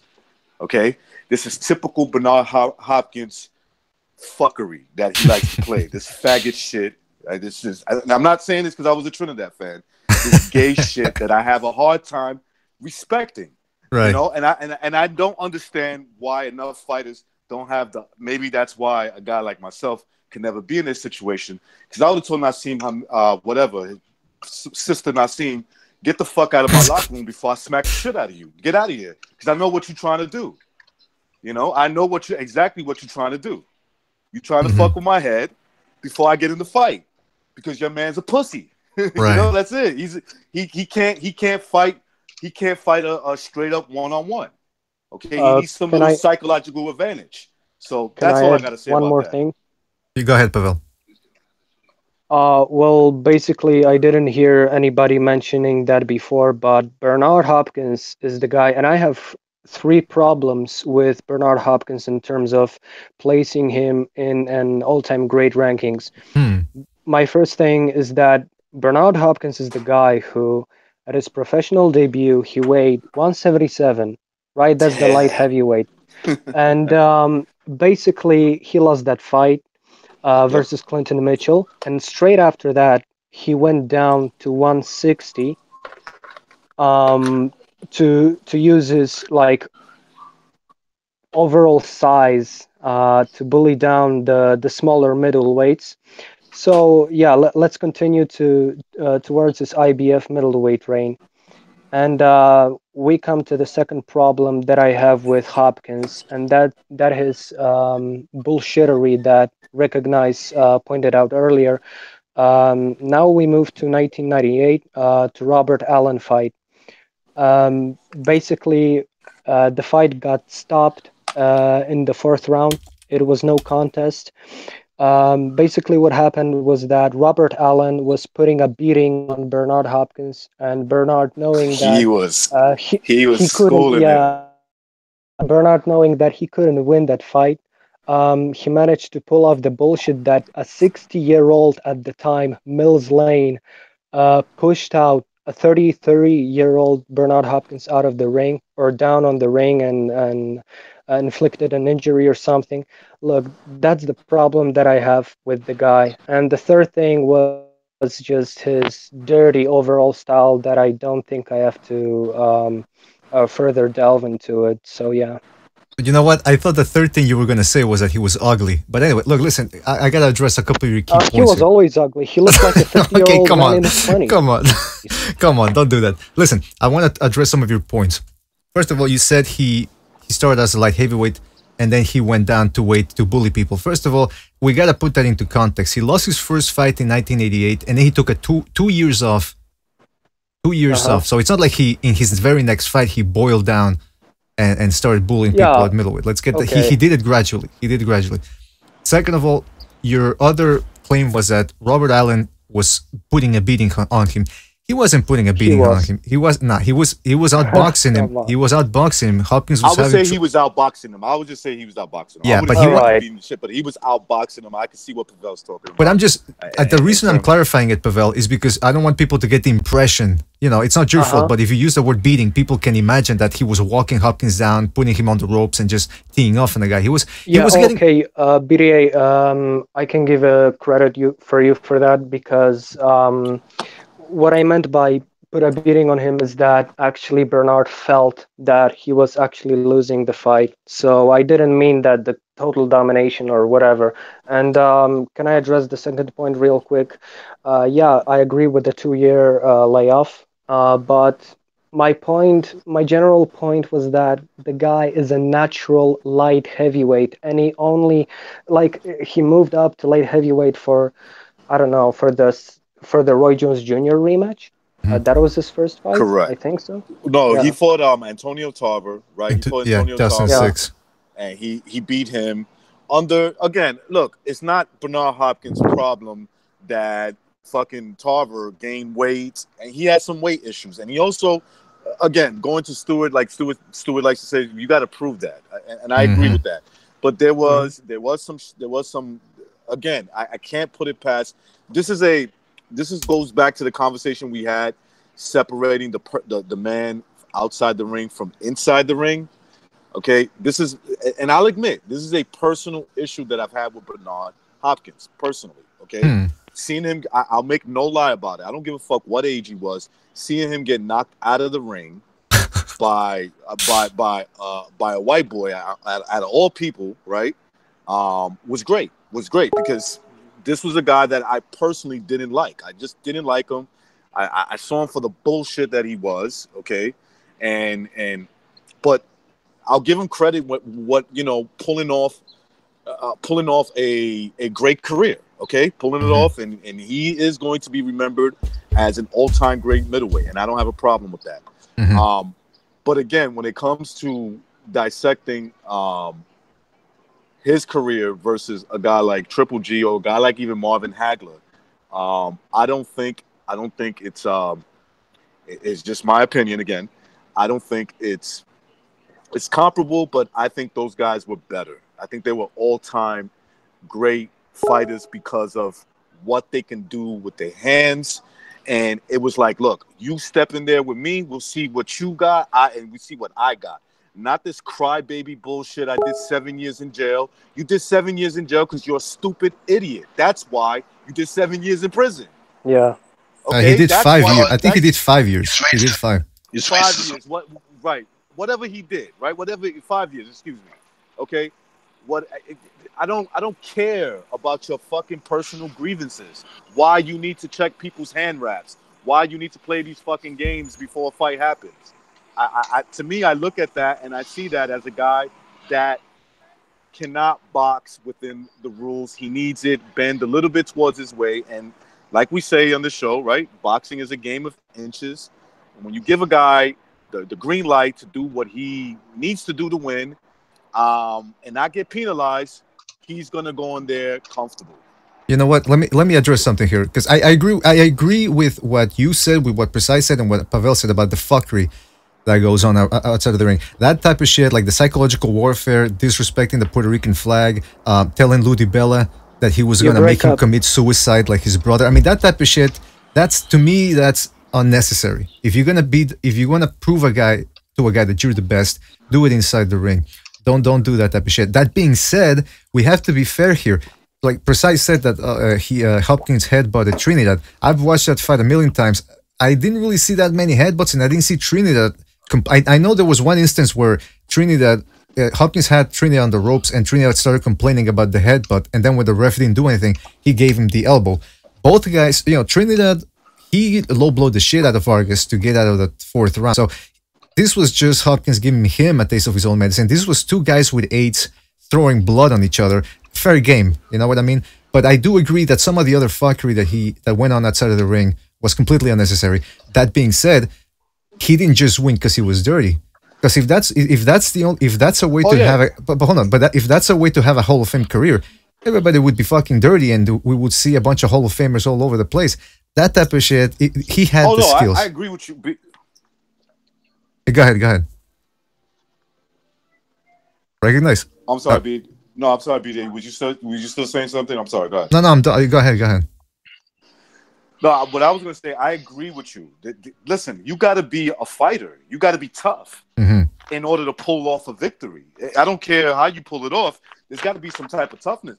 I give Andre Ward credit, even though I think he's dirty as fuck. But he stays. You got to be mentally tough to continue doing what you're doing, right? Even if it's dirty. Exactly. Okay, even if it's dirty, especially when you're fighting. Okay, when you're in a fight, there's a lot of different emotion involved. Okay, so give him credit. I think Andre Ward gets a lot of his toughness from his upbringing. Both his parents were smacking. Right. Parents were smacking. Again, going to Stuart's point, like he gets his toughness from his upbringing. I think Bernard Hopkins gets his toughness from growing up in Philadelphia.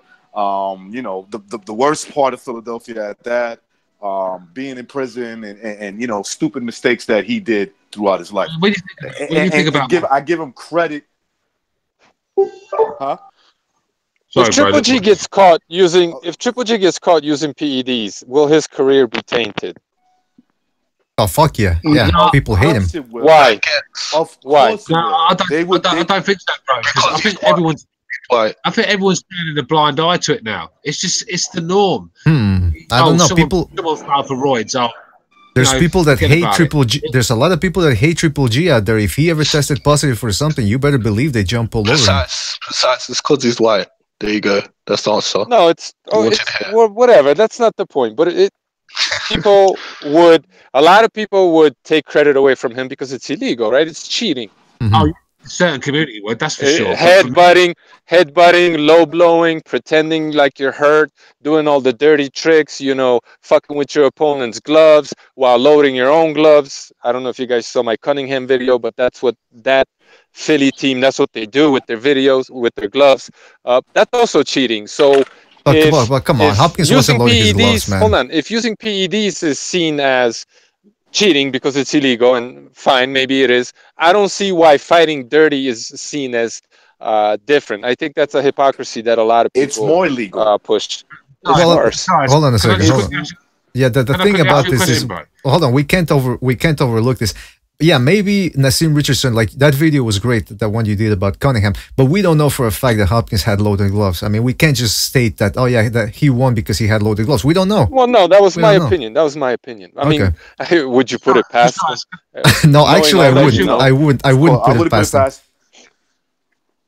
Let's do ask you a question, bro. Yeah, go ahead. Go ahead, Stu. Go ahead. Keep it real now, bro. Do you think Gennady Golovkin is on steroids? I don't know about steroids, but some kind of stamina drugs, probably EPO. Yeah. Yeah. I would say at least kept it. Maybe he's dabbled in something that gives him energy, You know. When do I not keep it real? I don't understand that. But anyway, look. No, but it wasn't. I don't think he was asking you. He but wasn't asking you to expose a bias or anything. He was. Go ahead, Stu. Go ahead. Go on. No, go ahead. Go ahead. I was just going to say that's my point. I don't think people are going to. I think people are so used to this steroid talk now, and these fighters getting caught. I don't think it's going to take too much off their. Even when you talk about people talk about Roy Jones being the greatest still, yet we all know that he's been roided up for fucking 20 years. We know that. People are still saying. Sorry. No, I'm not saying he's the great. No, I know that, but I'm saying there's people out there that say Roy is the greatest. Yeah, the guy is a clear steroid user. Yeah, it hasn't really tarnished his name. All these guys that have been caught, it's not because he's American. Because he's American. Yeah. That's all right, listen. Let's keep it between. Povetkin never failed a drug test, and he's a drug cheat. I mean, everybody calls the man a drug cheat, if only as a joke. And the guy never failed a drug test. So of course, it would taint Triple G's career. I just think it's a double standard. That's all. Let's stay inside the fucking Hopkins Golovkin thing. By the way, I gotta point out before we continue because I forgot. We got Jesus Rodriguez Vidal in the hangout. Jesus, are you there? Yes. Hello. I was going to say something about all this Triple G talk. Yes, he's going to be fucked if he gets caught cheating. All his fame, all his popularity is based in he's a good boy. He can afford he can't afford getting caught. Right. See, you want me to translate this? I got this. No, I think people understood what this is what he said. This is what he said. He pretty much said since Triple G is a good boy, he can't afford to get popped dirt. Yeah, I think people understood. Did everybody in the hangout? Hold on. Did everybody in the hangout did somebody in the hangout have a problem understanding that, or did everybody get it? Everybody. I didn't hear any of it. I didn't hear any. I'm sorry. I understood. No. It's yeah, because Jesus, I understood what you were saying. And Boxing Style seemed to understand as well because he just said. But I think it's your volume. You sound like you're in a container or something, in a plastic container. Can you? Let's just do the old BDA. Yes. Who sounds worse, me or him? I think it's about. I'll give the edge to Jesus in terms of. I think he's not. Jesus, let's do the old test. Can you count from 1 to 10, please, just to see how the audio sounds? 1, 2, 3. Okay, can you stick your microphone or receiver or whatever you're talking to closer to your? I'm in a laptop. Okay. Well, listen, I think I agree with what you said. If Golovkin gets caught, you're right. He does have this good boy image of being a wholesome fighter. And if he gets caught, he's got plenty of haters, plenty. They're going to come after him. And just look at what happened with when anybody gets, most people get caught. In a precise mention, Povetkin, his name's being cleared, and yet people still continue calling him a cheat. So even if your name is cleared, it's not cleared in the court of social justice, at least, or in the person, what's it called? The popular court. So yeah, Golovkin would be fucked. But I want to keep this discussion right back on Hopkins Triple G, and I just want to address the fact that the dirty shit, Precise said that he equates that to cheating with PEDs. I can't disagree, because it is, I mean, if you gotta have a standard, you gotta stick to it. And yes, it's cheating inside the ring, it's giving you an advantage, right? So it's illegal.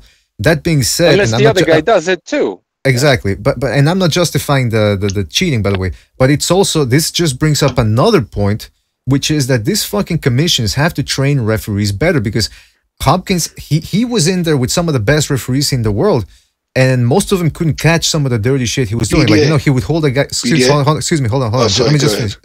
Like, he would, the thing that he loved to do.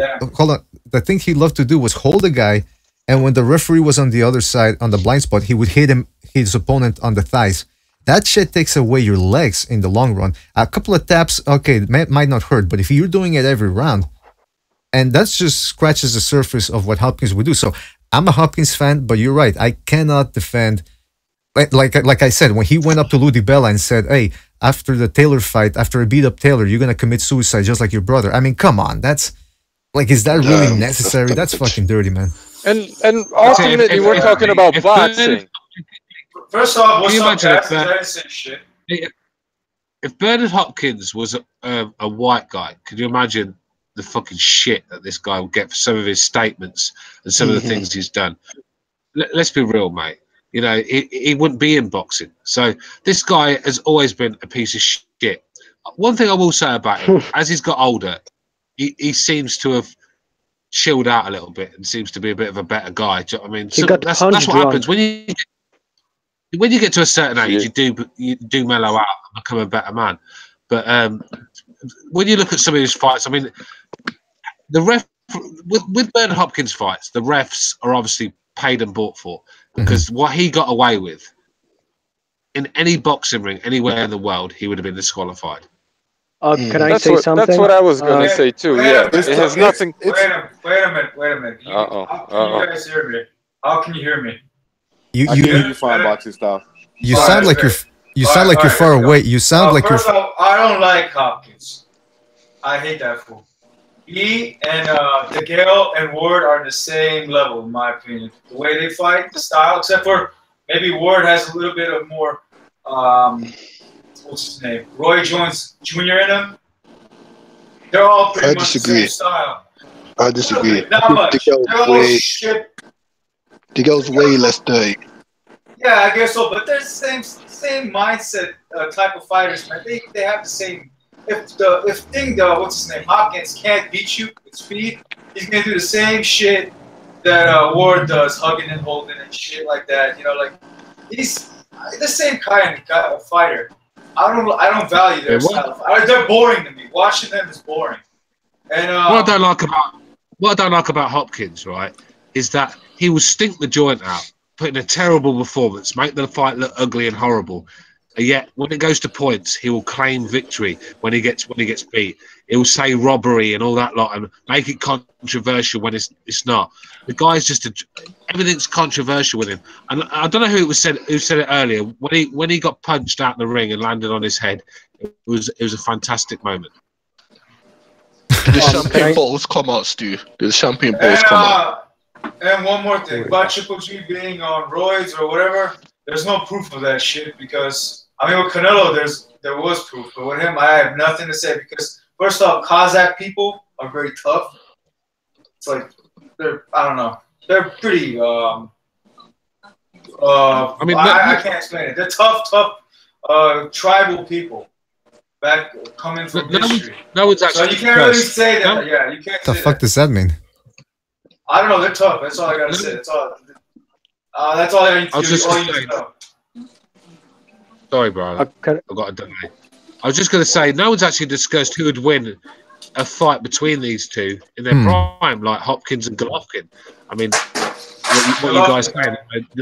They discussed it in the comments. Hold on. Let Stu finish, please. I was just going to say, we've not really discussed that. You know, a prime dominant Hopkins at the middleweight versus a prime dominant GGG at middleweight. I mean, let's be real. Hopkins has a far better resume, but it's not Golovkin's fault. You know, there was fighters around that wanted to fight Bernard Hopkins. No one wanted to fight Golovkin. That's the difference. But if you had to pick them both up, all right, boxing style. And put them in the same time. Who you guys got? Yeah, boxing style. Can before you go on, can you get closer to the mic so you don't have to shout? Because it sounds like you're shouting from 15 feet away from the mic. I don't know. I'm trying. Are you taking a dump while you're talking, or just lower your voice a little bit?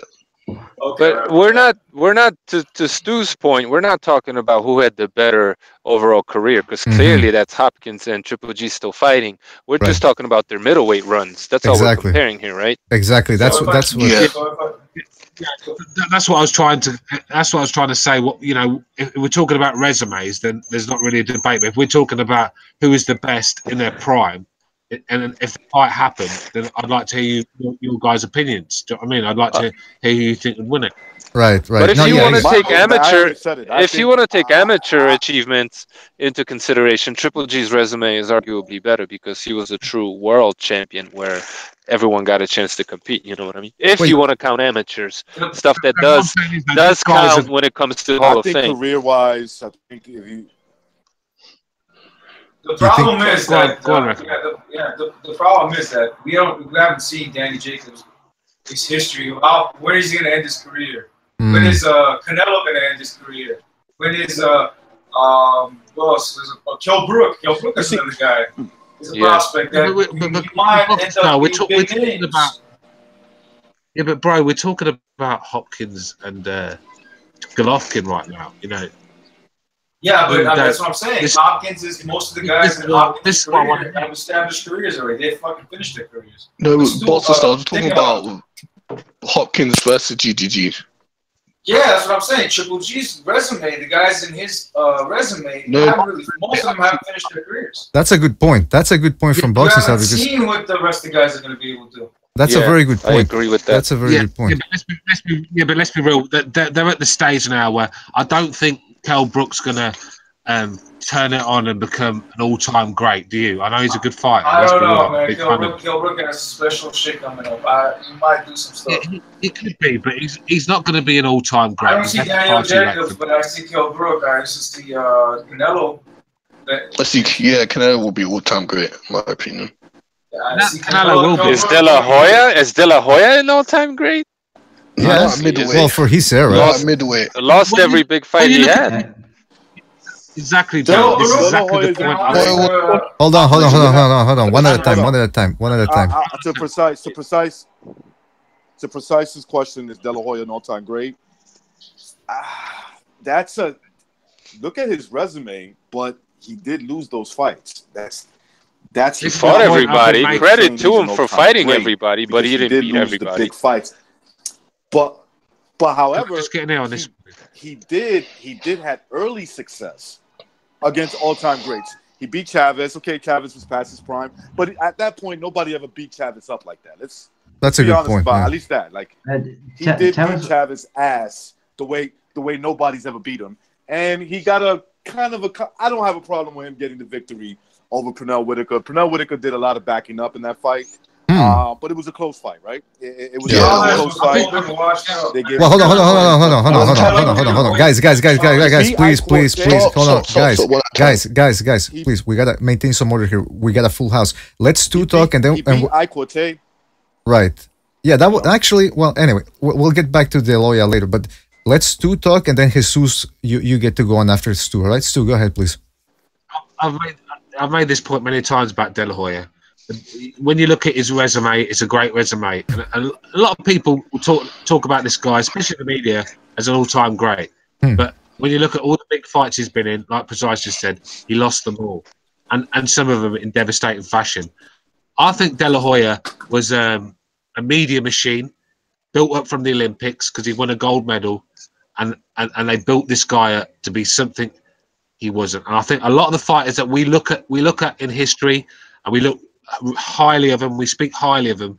When you look deep down, if you could go and get in a time machine and go back to them times, there's more than meets the eye, and I don't think some of these guys are as great as we thought they were.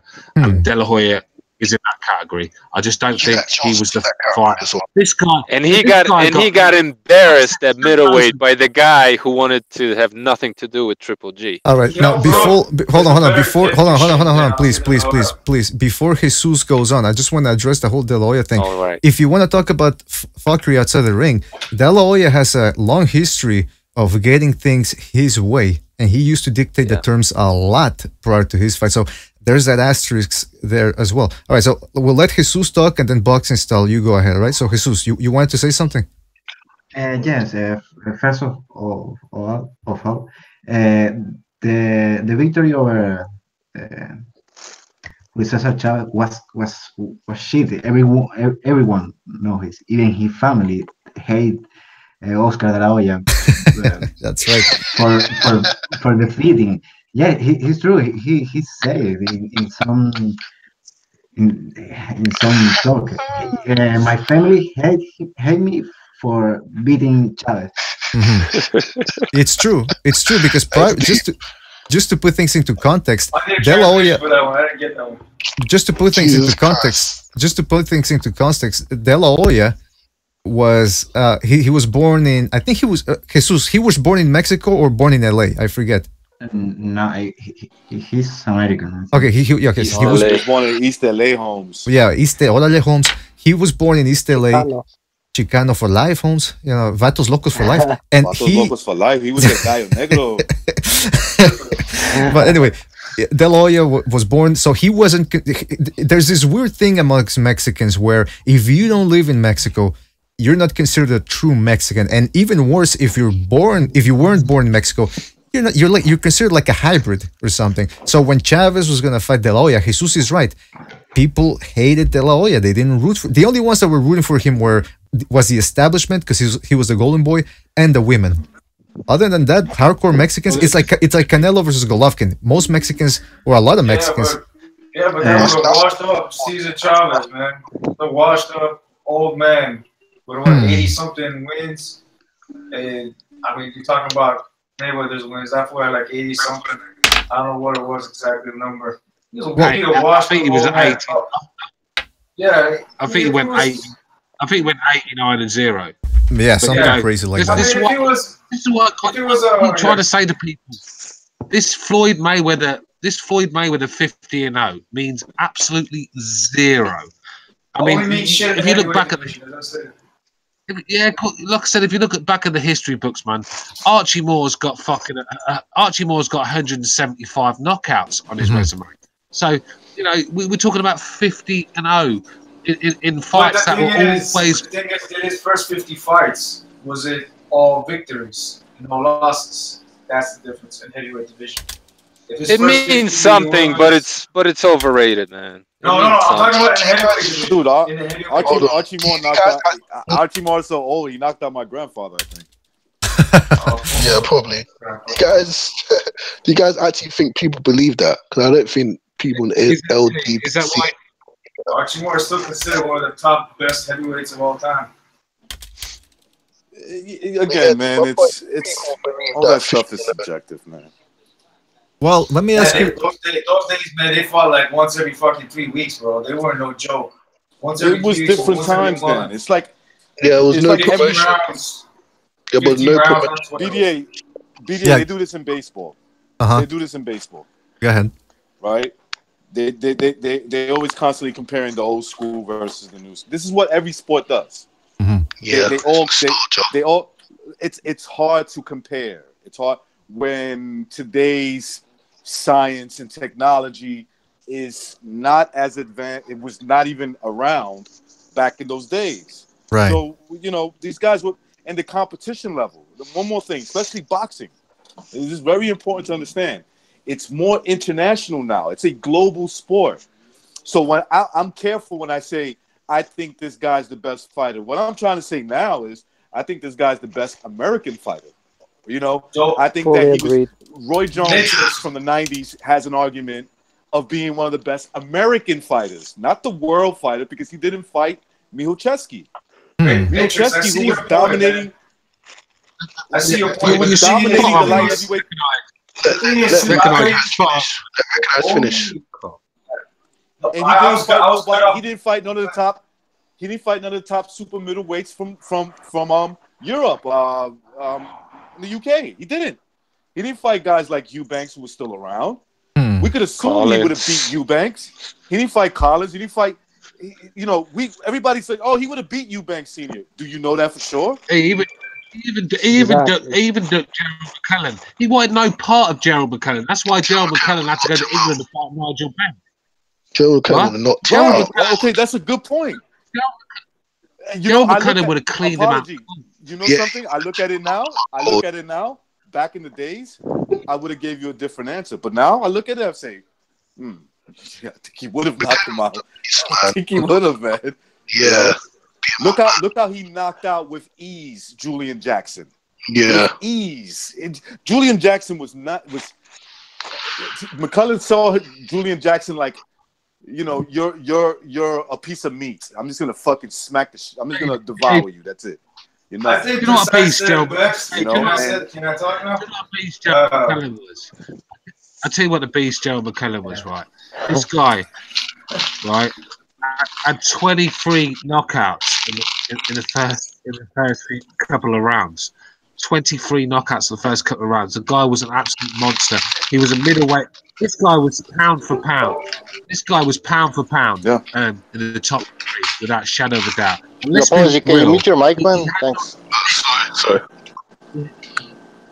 He had Nigel Benn through the fucking ropes, hanging on for dear life in the first round, and really got robbed because the count was like Nigel Benn had about 15 seconds in that fight, knocked out the ring he was.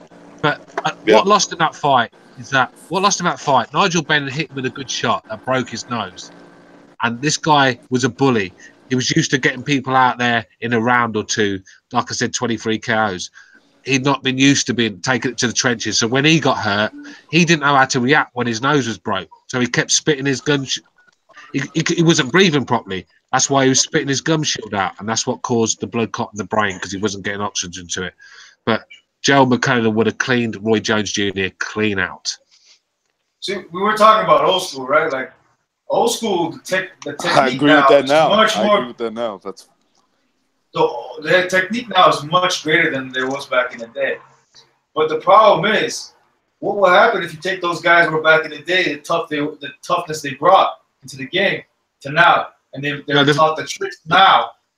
You know, that's the Let me tell you something. Them Muhammad Ali. 90s fighters, Let me finish. Muhammad Ali never was after the Rocky Marciano era, Joe Louis era. He sparred, played around, sparred with fucking Marciano, and he said that's the hardest I've ever been hit. His style is like Joe Frazier's, but I can only imagine he was 50 years old when he sparred him, Rocky Marciano, and I can only imagine at his best how good he would have been, like at his like prime level. So what I'm saying, like the old school, they had something, man. The old school, like 49-0, Rocky Marciano's record, 49-0 and 43 knockouts. Till this day, no one's ever got that shit, man. No one has got that shit. And he beat like the top level guys of his era. No one's got it. That's why he's considered the best, but not really technically. Sorry, bro. This whole thing about fighters being tougher back in the day, that's all bullshit, man. They weren't any tougher. The human body is what it is, man. The human mind is what it is. There were pussies back then just like there are pussies today. There were tough fighters back then just like there are very tough fighters today. I mean, can anybody honestly tell me that there's been a tougher fighter than Arthur Abraham in the sport of boxing? Can anyone honestly say that? I mean, you can find tough guys and pussies in every era, you know. I think the old school is romanticized. There were plenty of fucking quitters. There were plenty of DQs because the guy got hit too hard and started low blowing. There was plenty of fucking guys being not cut from that cloth. Where do you think that saying came from? That's an old school saying. He's not cut from that cloth. You know. By the way, one thing I'll say. One thing I'll say. Hold on. One at a time. Boxing. What's that? In the heavyweight division. Well, heavyweight now is different than heavyweight back in the day. Heavyweight was like 200 pounds max back in the day.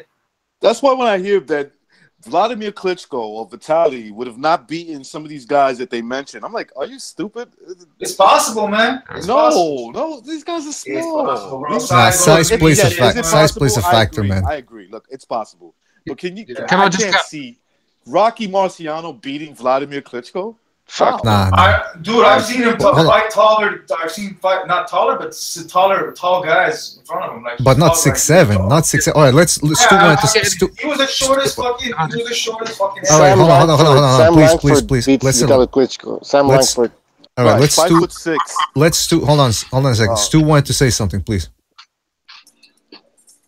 Go ahead, Stu. I was just going to say, I agree in certain cases that the fighters today are better than the fighters before. But it depends what sort of eras you're looking at. I mean, when you look at the 90s era, it's not really long ago. And I'll tell you what now, if we had a super middleweight division from the 90s and compare it to the one that, you know, today with George Groves and all them in there, I mean, there's no comparison. Them guys would eat the super middleweights of today up and everyone knows it. Even Precise, he'll tell you. Them guys would have fucking George Groves, Ramirez, DeGal, all them boys are different breeds. So it depends. I mean, how far. All right, Boxing Style, you gotta stop interrupting, man, please. But all right. Kovalev's not even a super middleweight, so I don't even know why his name was mentioned. You know, you got to get the right divisions here. I hope you're not a boxer, Boxing Style, because your timing is awful. Oh, that Boxing Style, that was a dig at you. Now you can respond. Respond at that little dig he just made about you. Gillian White.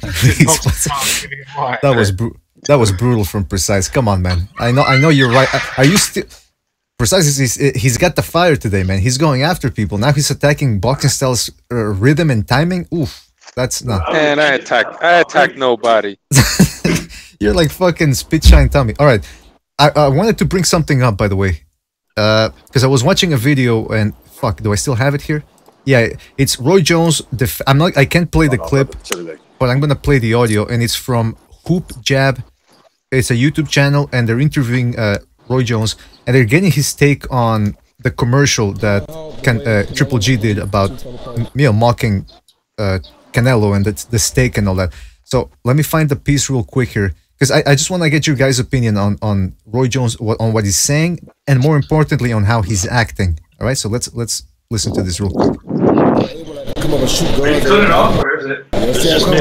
No, it's just what's that? He's cutting off. He's cutting off for me as well. Who's cutting off? Couldn't hear anything.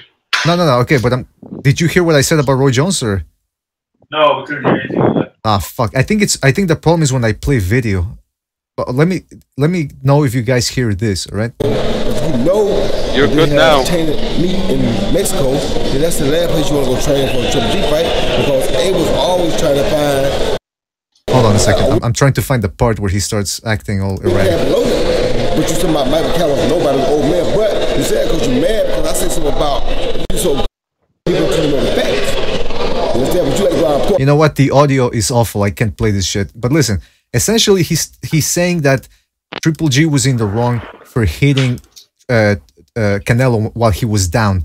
Something like that he's saying. And he's acting very, very erratic and very fired up. And he's defending the guy that tested positive for something. My question to you guys is, what does it say about Roy Jones? Does that say something about his past? Or is he just very passionate about fighters not trash-talking each other outside the ring?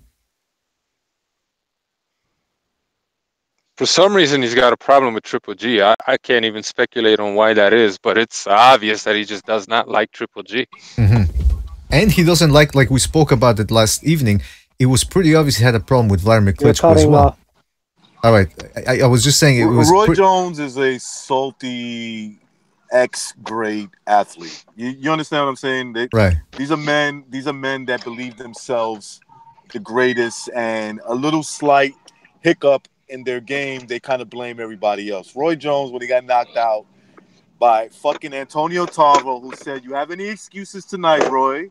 and knocked him out right for everybody to see, went back into his corner and said, "You know, it's just that I don't have it in me anymore. I don't really play like boxing." Go look at it.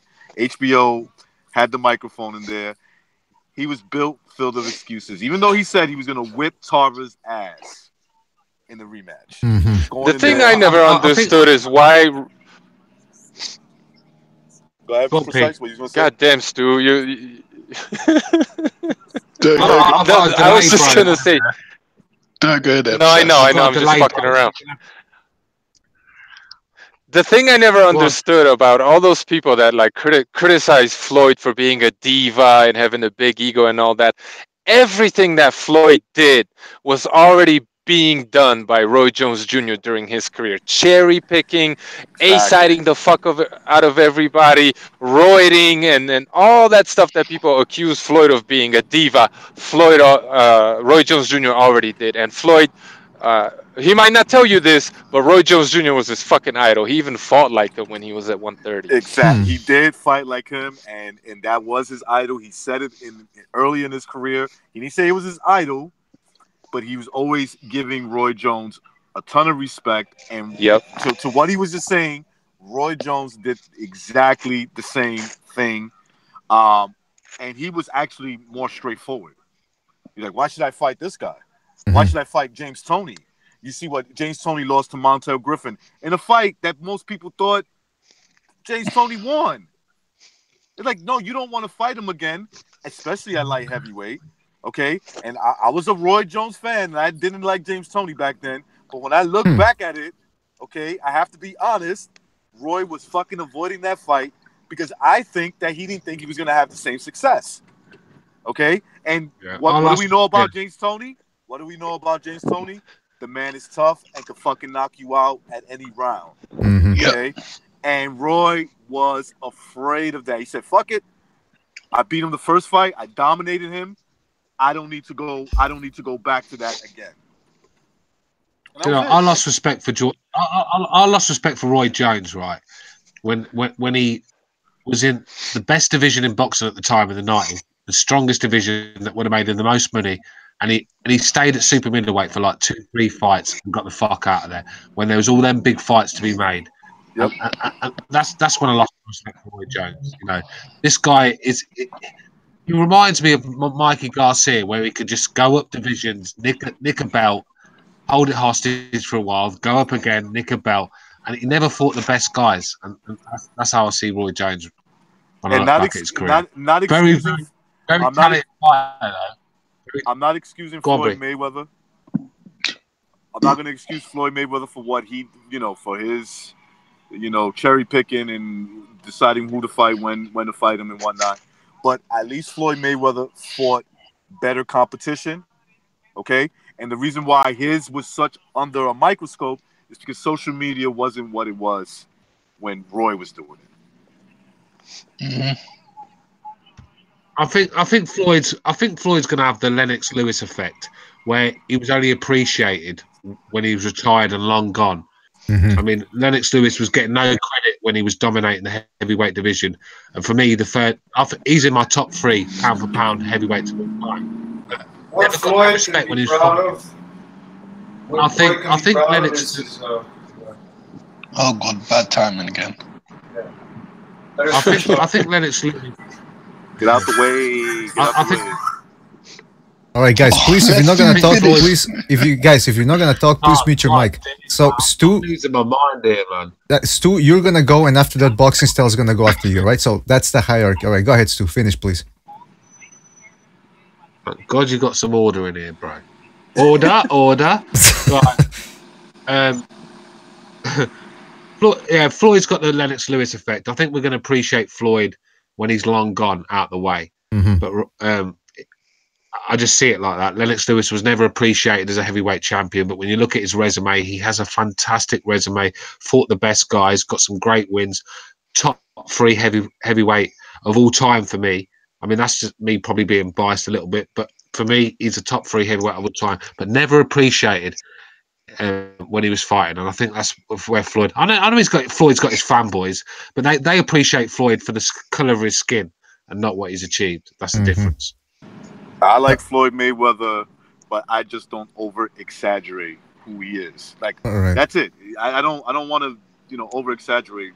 Like he's Superman. No, he was a great fighter, but he needed certain things to go his way, especially when he got older. All right, Boxing Style, go ahead, please. Okay. Yeah. Can you guys hear me? Yeah, we can hear you. Am I gonna interrupt anybody now? No, you got the floor, man. All right, okay. So what was I gonna say? Damn, I gotta go. Bye. I was about to say something. I totally forgot, man. I lost a train of thought. I was doing something. We're talking about. Oh yeah, didn't Floyd have like 22 championship fights? Come on, yeah, man. Like he beat 22 champions. Okay. That's the only thing he could be proud of that no one else has ever done. Like 22 or 20, I don't know. Like boxing. Are you sure about that? No, boxing Liberian has it on record apparently. I'm not sure. I'm not going to say 100%. Boxing Liberian has it on record. That's and Golovkin. So I mean, you guys can check. I'm not sure. That's what Boxing Liberian. That's his like life hobby. Oh yeah. God, no. He said he had 23 champions. Something title like that. holders. Title holders. Yeah, title holders. Let's make that clear. Yeah, it's big difference. Big difference. Exactly. Big. I'm going to give you guys difference. a tip now. I'm going to give you guys a tip. Whoever boxing librarian picks to win, pick the other guy. Oh. And he's not even here to defend that guy. He doesn't have a channel anymore. He does. Listen, this guy is very knowledgeable. He could start talking about fighters that I've never fucking heard in a million years, right? But it doesn't mean you got knowledge because you repeat what historians tell you. It's like me. I could sit there and get the Bible out, repeat it 100 times. Does that make me, it doesn't. With boxing, you've got to be able to judge a fight, see how it goes, predict fights, and so on. And for me, that's where he lacks. He's very good when he's talking about some bum from 1896 with 89 fucking losses. I don't want to hear about that. Yeah, I don't want to hear about some guy who went 325 with 89 losses, and it's like, dude, you're talking about a different time. And he fought in the 1800s, and it's like, huh? How do you know what he could fight like? There wasn't even film back then. Right. I'm aware. Hey, let's be real. Let's be real, right? When you look at a lot of these archive videos, right, and see some of these fighters, right, and the way they're throwing punches, the way they're moving, you'd fancy yourself to knock some of these guys out, wouldn't you? You'd think I'd knock that fucking guy out, man. The technique was horrible. They were flying in, slapping with their punches, with their chin in the air. You just wouldn't get away with that these days. These days, you just slept in a round. Yeah. I'm surprised though, man. Some brawlers got some kind of technique that they've used in street fighting, and eventually they use it in the ring. It's pretty efficient. Not always is it. Don't always judge a book by its cover. Like there's sometimes you can throw some. It really worked. It really worked for David Lemieux when he fought a boxer, didn't it? No, I'm not saying David Lemieux. That's David Lemieux. But there are people out there that, like, for example,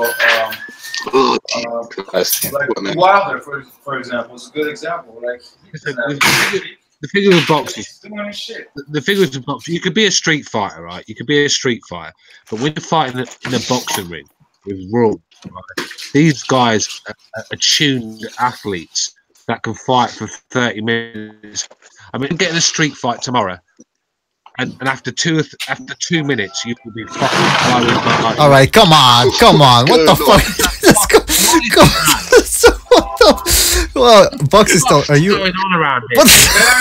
Very familiar with his individual. Are you breaking? Just boot the fucking. Definitely not me, man. Are you breaking into a house right now, boxing style? Is that what's going on? I think boxing style is like he's breaking into somebody's house, man. Somebody should call the cops on us. Try to steal trade. He's breaking into a house. He's gonna. This is really gonna work. Can it, please buy Patreon and contribute to the show, and you can hear boxing style rustling around in the background. Rustling around. Got a big value. Big value for me, in it. He has a point. Going back to what you were talking about, street fighting. Like a lot of people don't realize the difference between street fighting and boxing. That's what I was just going to say, bro. That's what I'm going to say. Listen, street fighters. I know some tough guys who can street fight. Like I said, I'm from a Irish gypsy background, so I've seen a lot of tough street fighters that would fucking knock most people out. But when they get in a boxing ring and there's rules and they can't do certain things, it's always the fitness and the athleticism that comes through, and a boxer will always shine against a street fighter. Always shine, especially in a boxing ring. In a street fight, it might be different. I have an older brother, right? What the fuck? Jesus Christ! Stop it! Boxing style, are you entering a coffin? Are you gonna take a little nap? Is that what's going on? Because I hear creaking all the time, man. My older brother, right? Yeah, get a hold of it. Who never boxed in the ring. He was not interested in boxing in the ring or anything like that, right? He was very athletic, but the one thing he knew how to do was street fight. Like he was the type of guy that I didn't have to know who the guy was. I got my money on my brother. Like that's the kind of fighting he can do in the streets. Now, one day we boxed, right? Yeah. We were fucking around. I was in the gym already, and he was, talking shit. He was like, I'll lace you up. And I was like, get in the ring. And he said, all right, cool, let's go. He cannot stop. He cannot stop the punches coming in because he was blocking as if he was fighting in the streets. And it's not going to work. It's not going to work in the boxing ring. Exactly. Boxing is not a martial art, man. It's a sport. It's not a martial art. Right. I've got a story for you, right? I've got a story. I've got a friend of mine, a very tough street fighter. If you fight him outside a pub, the likelihood is you're going to be sleeping. He's a fucking hard bastard. And I watched him fight this skinny boy, but this white boy was a boxer. Just not even like established pro, just like coming through the ranks. Decent fighter. And he was a pretty boy. You see him, you'd never think he was a fighter. But I watched this guy who's a fucking hard case fight this boxer, and this boxer pieced him up, mate. Pieced him up because he couldn't get near him. Every time he went close to try and throw his hooks, he was getting pieced up with combinations. Don't fight boxers, man. Don't fight boxers. That's what happened with me and my brother. I was piecing that boy up. I mean, I love him and everything, but he got thoroughly outboxed. And if I wanted to, I could have stopped him at any point. Yeah. Stay away from boxers. They're probably juicing. But I will say this: in a street fight with those hands that my brother had, he hits me one time, it's over. You know what? That's an interesting point. You guys didn't quite understand me. I didn't say everybody has that ability. Some guys have that ability. Some guys they've been in enough fights. They know how to fight in all kinds of angles, and they can make a boxer look bad too. Well, boxing style, let me ask you this. You were in the military, right? Yeah. So you know about hand-to-hand combat, and in the military, from what I know, they don't teach you to, like in boxing, people think, all right, there's a feeling out run and blah, blah, blah. In a real-life situation where if you get beaten up, you might get killed. What do they teach you in the military? Like, end it as quickly as possible, that type of shit? I can't hear you, BDA. All right, when you're in a military situation in hand-to-hand combat, do they teach you to end things as quickly as possible? Every time. Yeah. All right, boxing. Recognize. Can you mute your mic, please, man? Thank you. Yeah. So yeah, what's the difference between like a life and death situation in hand-to-hand combat and boxing? Like, what's the main one that you see from your perspective? You could utilize both. There's things that you could utilize from boxing, and then there's things that you could utilize in like Muay Thai, stuff like that. But I'm not a Muay Thai. I don't watch Muay Thai. We were taught how to use our elbows in certain situations, how to get the knife out of the hands and all that stuff. I mean, boxing comes into play with your legs, pretty much movements. But it's you fight to kill, right? Yeah, exactly. It's not quite there. Yeah, it's not like that. Yeah, it's boxing. It's only fists, man. You don't have elbows. You don't have the biggest weapons. Your knees and your elbows in the game. Are you more relaxed in boxing or in a fight? Well, when I stepped in, man, the first time I wasn't relaxed because that was new to me. I never did it. And then I mean, I boxed like play fight with cousins, family, friends, all stuff. And I always had the upper hand. But when I stepped in, I was like, oh shit, this is not good. And I got my ass kicked a few times until I got used to it. You know, that's the best way to learn. Yeah, I was kind of fighting like Floyd Mayweather in the beginning, and then running around the ring, and then all of a sudden, okay, now I could get in when I feel like it, and then now I was used to getting hit with bigger guys and shit. So, well, it's interesting because people are saying that. Actually, I rushed in. The first thing was I rushed in into a bigger guy that was like maybe about 20 pounds more than I weigh. I'll tell you this, I ended up like getting hurt, but not getting knocked out, just getting hurt. Well, I'll tell you this, man, because people in the chat room, who is it? Quack says that a wrestler will have the advantage in a street fight. There's different variations because if you're in a street fight, I don't know if jiu-jitsu, for example. Okay, you know when people say in a street, can you hear me now? Can you hear me now? Turn off the porn, bro. I'm not fucking downloading porn, man. What the fuck? You around Apology's house or so? What? But hold on a second. How do I? I think he took his microphone. How do I sound? Do I sound well now, or? You sound good now. I don't know what's going on, man. And I finished download. I finished downloading my porn 2 hours ago. I don't know what's going on. Listen, what I was trying to get at is this. People always say, like, what's his name? Quags in the chat room is saying that wrestling is the best thing for street fighting. Some people say it's jiu-jitsu. Some people say that it's... hold on. Let me finish, please. Let me finish. Can you guys hear me, by the way, now? I can fucking talk. I won't lie. I watch fights from all sorts of things. MMA fights, boxing, street fights. And I can tell you, I've seen a lot of guys with good hands, right, that piecing someone up. And then, before you know it, they're getting grabbed, thrown to the ground, and ground and pounded to half an inch of their life. So, wrestling is a very...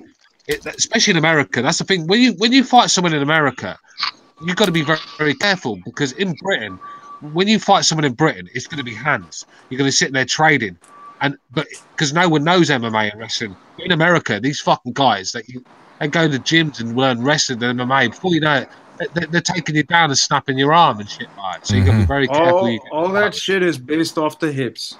All that shit. You know how to control your hips. Experience Put is somebody down and leave them down. My brother, out of all my brothers, right? I got a lot of brothers. Out of all my brothers, the quietest one that never got into no issues at all was a fucking state wrestler. Won some tournaments. If he wants to, he could end the fight just by grabbing you. Yeah, it's over. Well, let me say this. Can you guys hear me, by the way? Can you guys hear me? Yeah. Okay, let's. I want to do a little test here, because I think I don't know why I'm cutting off. I'll count to 20, the old 20 count. 1, 2, 3, 4, 5, 6, 7, 8, 9, 10, 11, 12, 13, 14, 15, 16, 17, 18, 19, 20. Did you guys get all that? Yeah. I got most of it right. How tight is my shit? How tight is that shit, right? I'm fucking good. Anyway, listen. The point is this.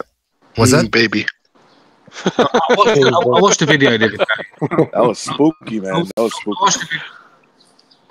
I watched the video the other day, right? And it was in Russia. This Russian guy's in an elevator, right? And he's arguing with 3 of these guys, right? And this guy was obviously a Russian boxer. You could tell he was.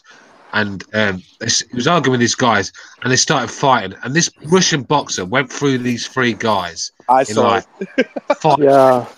Dude, that was amazing. That was amazing. Like I was watching it, and go on, recognize. I'm sorry. I was gonna say that video, the video you're talking about, right? He goes outside. He looks like he's trying to defuse the situation. He goes outside. He gets confronted. He backs off. The guy that's coming aggressive, which is so smart, right? You back off, and then you shoot a punch. Boom! He knocks the guy out. The other guy comes, he hits him with a 2-piece. He's down. And then, because he was in beast mode, I guess. So he saw the other guy that was talking shit, and he just hits him with like a 3-piece, and he goes down. That was amazing. I think there were 3. I think there were 3 Muslim refugees. I think he'd gone in the elevator. He was arguing with him. They were giving it the big one. They were giving it the big one to this Russian guy. This Russian guy was probably only 10 stone. I'm telling you now, right? But when you see this guy letting his hands go, recognize it, tell you. I bet this guy's a handful for anyone, any recognize. Oh hell yeah, he would be. He's the type of guy you don't get aggressive with. You either don't fight him, right? You let him get aggressive and make a mistake, or if you walk into him, he's gonna hit you with a. He had it down packed how to back up and shoot his punches, from his legs. That first guy, he was down before he was knocked out before he hit the floor. Right. But now here's the thing. My favorite. He definitely knew how to fight. He definitely knew how to fight, right? You could see the way he was throwing combinations. And let's be real, all of us in the chat, go and start a fight with 3 guys and see how hard it is to fight 3 men. It's not easy. Likelihood is you get your ass whooped. Done it. Yeah. This guy went through 3 men in seconds, and he was a 10-stone Russian.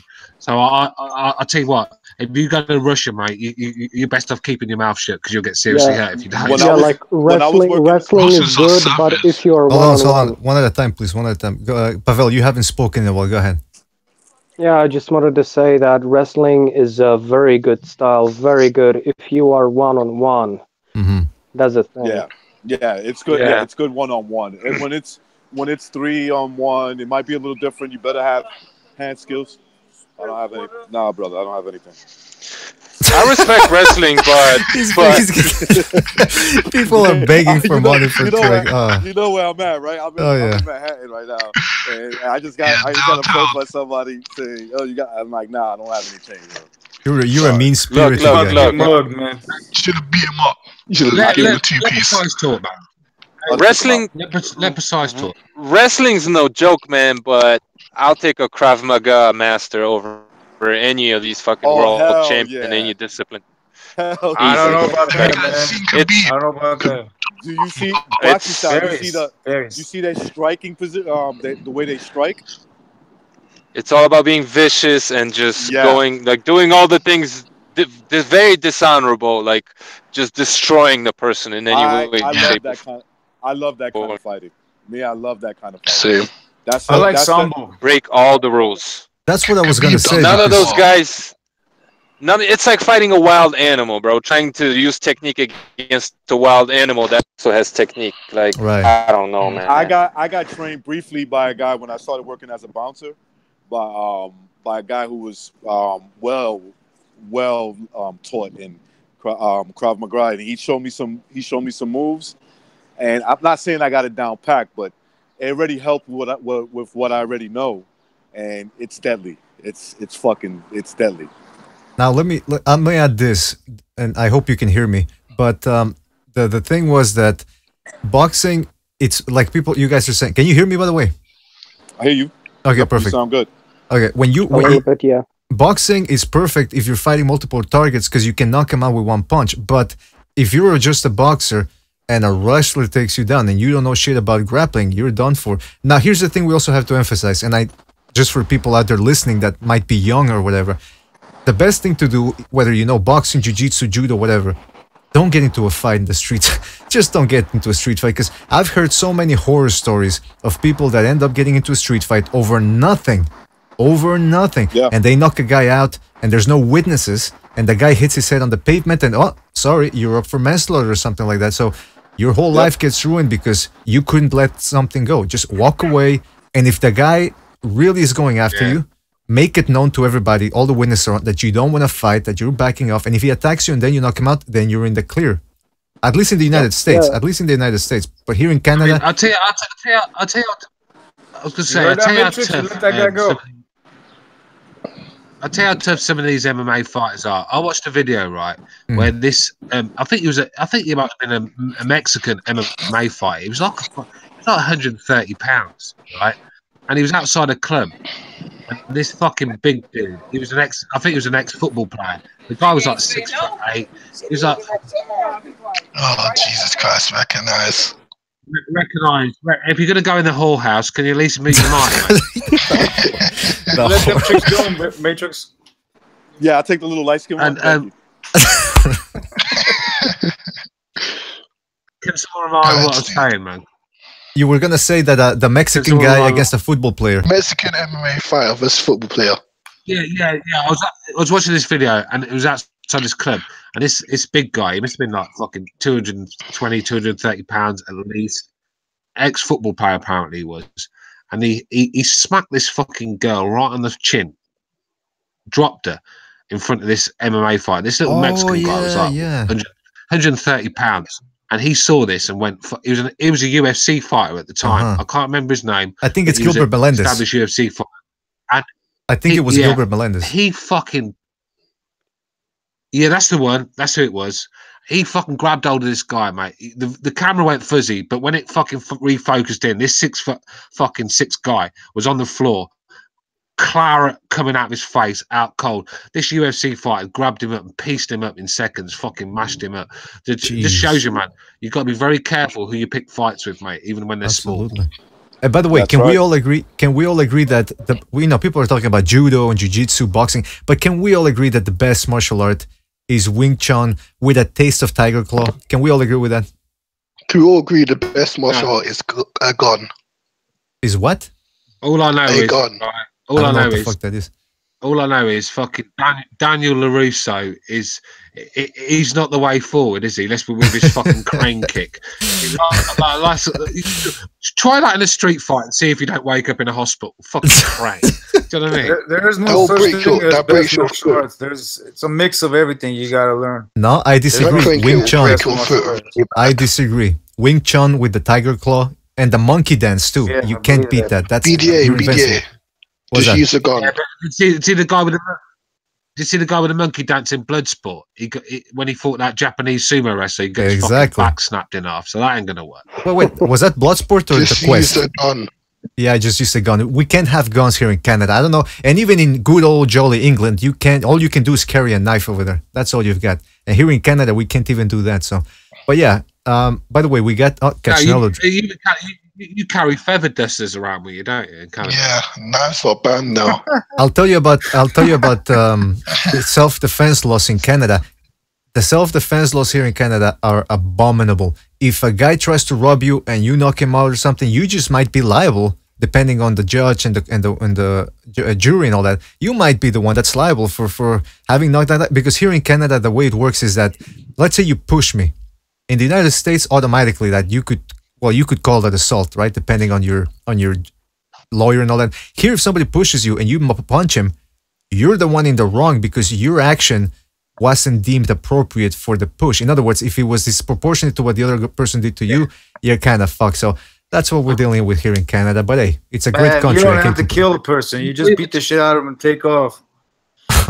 We're talking about a country that paid a terrorist from Guantanamo Bay millions of dollars because the Canadian Armed Forces offended his human rights. I mean, when you look at the Prime Minister, I mean, this guy, I mean, this fucking guy. I mean, is he even a guy? I mean, I want to see the proof that this guy is even a man. What a fucking clown this guy is. Now wait a minute. Wait a minute. He has the most punchable face ever. No. I'm not going to stand for that. That's my prime minister, and I'm not going to stand here and let you guys badmouth him. He's a great prime minister. The ladies love him. And did you guys see every time he goes to a different country, he wears the traditional garb. So when he's in India, he wears that fucking towel. When he goes to Mexico, he dresses like a mariachi. This guy understands cultural sensitivity, guys. You can see that every time he dresses himself up as a clown. He's a whore. He's the sort of guy. He's the sort of guy that goes and meets the Taliban and wears a fucking explosive vest. You know what I mean? Just to fit in. What a fucking clown. Do you remember what he said? Do you remember what he said that, when that lady said about mankind, and he said, let's put it right, it's people kind. I mean, I nearly screwed up all over my computer. I mean, fucking guy. Can't someone just stick him in an ice hockey net and just let everyone shoot pucks at him or something? This guy, man, what a clown. What happens when we have democracy? This is the last thing that Stu's gonna hear before he dies. The very last thing. Allah Akbar! You're pissing some people off right there, my friend. You gotta watch it. That's a nightmare, man. That's a nightmare. I'll tell you what, right? Allah Akbar! Sorry about that. Yeah, go ahead. That's fucked up, mate. Hey, I'll tell you what, mate. You got me cancelling my trip to town tomorrow. Anyway, listen. Cachinello was here. I think he dropped. When I was patrolling Iraq, that was the one thing I didn't want to hear at all. Oh, wait a minute. You actually served? You actually toured in Iraq? I've been in Iraq, man, for like a year. That's the one thing I didn't want to hear at all. That's the one thing. Even from far away, it sounded frightening. Now, let me ask you this. Do they fuck kids the way they do in Afghanistan and Iraq, or is that completely different? I don't know about that shit, but they had some... I mean, I've never heard of shit like that. That's new to me. That's what's funny to me about, hypocrisy. It's got to be one of the worst things, because most of these Muslims, they talk about gays being, demons and all that. Meanwhile, in Afghanistan, which is a Muslim country, they have this tradition where they fuck kids, dress them up as girls, and they fuck them. So. I've got. Don't give me the gay vibe, but no. I've got a stat for you, right? This is going to upset a few people, but the #1 Google search in the Muslim world combined is gay porn. Swear down. Just They get tired of those goats. Rich Arabs. Just Google. They'll throw you off a building for being gay, but they'll go home later on and watch a bit on the fucking computer, mate. Dude, all I did was patrol that fucking place, man. I don't know about some gay porn. I've seen like lucky ass old men with 7 women and shit. I was like, this motherfucker, 7 women. It's worth stuff like that. Explosions here and there. This is not me coming out with fired. hate facts to hate on a people. This is me just repeating what I saw. And I saw an article where gay porn, especially in Pakistan and places like that, gay porn was #1 on the Google search. So that's a bit interesting, considering they'll throw you off a building, mate, for admitting that you're gay. I heard that Saudi Arabia, I've heard it from people here in Canada who used to live there, and I read an article about that. That's their big secret, that it's a bunch of those rich Saudi Arabians. If they see somebody that they like, a guy, they'll go up to him and they go, "Hey, listen, how much for you? If I get to suck your dick or something." That just like that. It's like as if you're asking for somebody to. Yes, as if you're asking somebody to work on your roof or something. Like install some drywall or something. Just, hey, you want to suck my dick? Yeah, go ahead, let's go. I mean, that's hypocrisy right there. It's just something I can't stand. It's true. I mean, I've got a friend that was in Afghanistan during the war, and he saw some fucked up shit. Believe you me, he's not all the ticket. But he was telling me that when they'd liberated Afghanistan, they were going through a village, and because the Taliban were not around anymore, all these transgenders popped out. It was like an LGBT march. They all had their makeup on, and all seeing these soldiers and all like flirting with them. And like he said, he couldn't believe it. He goes, "You don't expect that in Afghanistan," but he goes, "It was everywhere." So. Oh yeah, that's probably what was playing through the streets. That's my favorite song. Oh, please don't tell me that's true. I thought. Hey, after what I've just said, I'm probably going to have to go into hiding, innit? Like fucking Salman Rushdie or something. Do you know what I mean? All right. By the way, guys. Yeah, oh my god. Okay, go ahead. What happened to Cameron, man? I thought I was the emotional one. I spoke to Cameron on Skype. He's cool, man. He said you're a very knowledgeable guy and all that lot. And well, he's still here. He's lying. Okay. I talk too much. Look, I talk too much, and he's the king of one-liners. But he's still here, I think. I'm gonna bounce out, so maybe he could hop on and get a word in. So you guys have a nice show. Nice being on. Sorry about all the drama. I'll try to be boring next time. You know what you all take it easy. Let's keep the drama. Keep the drama precise. Guys, listen here, precise. Like I said, me and you had our little fucking debate earlier. Be yourself, bro, because that's how I like you. You start being fake and being all soppy-doppy daffodil in your hair shit, then me and you are going to fall out. So just be yourself, and I'll always respect you. Likewise, motherfucker. Likewise. You're both, bro. Yeah, man. You're both a bunch of drama. We're just loud, brash, obnoxious, rude dickheads, and I can handle you. You can handle me. Some people. All right, you know what? I'm a little bit abrasive. It's what it is. You guys are acting exactly spot on. Because I didn't want people listening to this show, thinking, "Oh yeah, the BDA are falling apart. Precise and Stu are falling." It's not going to happen. No. So go and get back in. Don't crawl back under your rock. I still like Ahmed, but whenever he comes on, I'm going to give him shit. Like, bro, problem is, guys. Come back, Ahmed. All right, stop interrupting, please. Fuck. And by the way, I'm talking to Stu and Precise. Are you two drama queens done, or is this done? I'm drama done. queen. Yeah, all right. I'm done. Can I say something? BDA, you know you love the drama, bro. Oh yeah, I love the drama. BDA, but I have to pretend. I have to pretend that I don't, because I'm supposed to be the middle of the road type of guy, No, but yeah, it was entertaining, and you guys are master debaters. So I mean, it was fun to see you going back and forth. And like you said, everything's ironed out. So, all right, apology. Go ahead. Sorry. Like I said, thank you. Apology. Sorry. Go on, apology. Apology. Go ahead.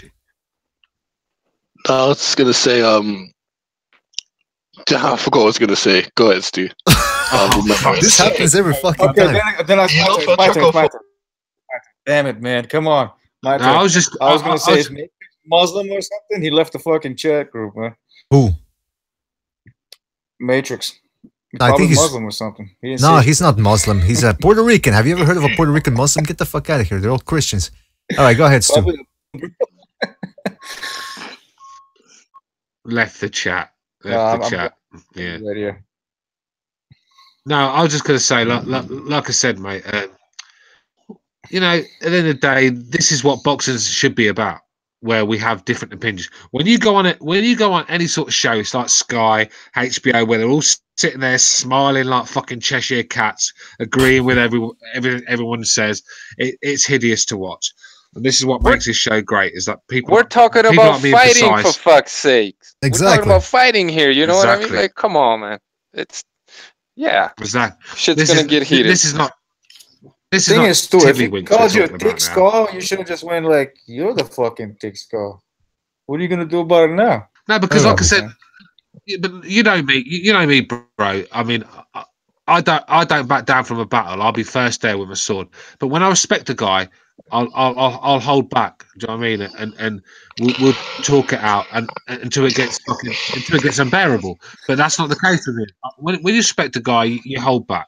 And that's how it is with P. Well, that's how I am. If I felt like if BDA was on my back, can I finish, bro? If BDA was on my back, I'd say the same to him. Do you know what I mean? No, you wouldn't. An apology, and recognise all my friends, but I'm me, mate. I'm not the sort of guy that's going to sit there and curl up in a corner. You know, I'm going to come out swinging, and that's what I do. All right. Well, I think we can all agree, like precisely. I just remembered what I was going to say. Yeah, go ahead. When Loma beats Linares, who do you think can stop him? I don't see anyone stopping him. The fuck? He just threw us a curveball out of nowhere. It's a boxing show, right? No, it's a show. It's a show of whatever we want it to be. It could be a boxing show. It could be a knitting show. It could be a show about eating waffles. It could be anything, man. But yeah, okay, go. Let's go back to boxing then. And I'm glad everybody's cool I now. was talking about Linares and Campbell. I was about to say that. Did you guys see that fight? Yes. Yeah, I saw it. That was pretty it was close. Close. I gave it to Linares. It was a close fight. Campbell just lacks. He just lacks. Now Campbell lacks damage on his punches. All right, but hold on. Campbell lacks damage. I wanna get back to apologies. What was your question? Just repeat it, please, real quick. Apology. When Loma beats Linares, who can stop him? Because I don't see anyone stopping Loma. Tank Davis would. Okay. No, man, I got high hopes for Tank Davis, man. He could do. I'm not saying he'll beat Lomachenko, but he could better put on a better performance than Linares would. Or no, he's getting slept. He's getting slept. Or even possibly Mikey Garcia. But Mikey Garcia is a very smart boxer, man. I don't know. Maybe Mikey Garcia is the best challenge for Lomachenko. Anyone else might not fit in that. I don't know. We'll see how Mikey Garcia looks in his next fight. I don't know who he's gonna fight though. He got signed by the UFC president Dana White. What's so smart about Mikey Garcia? He has a good jab. He has a very good jab. Say something. I thought that. It's not really.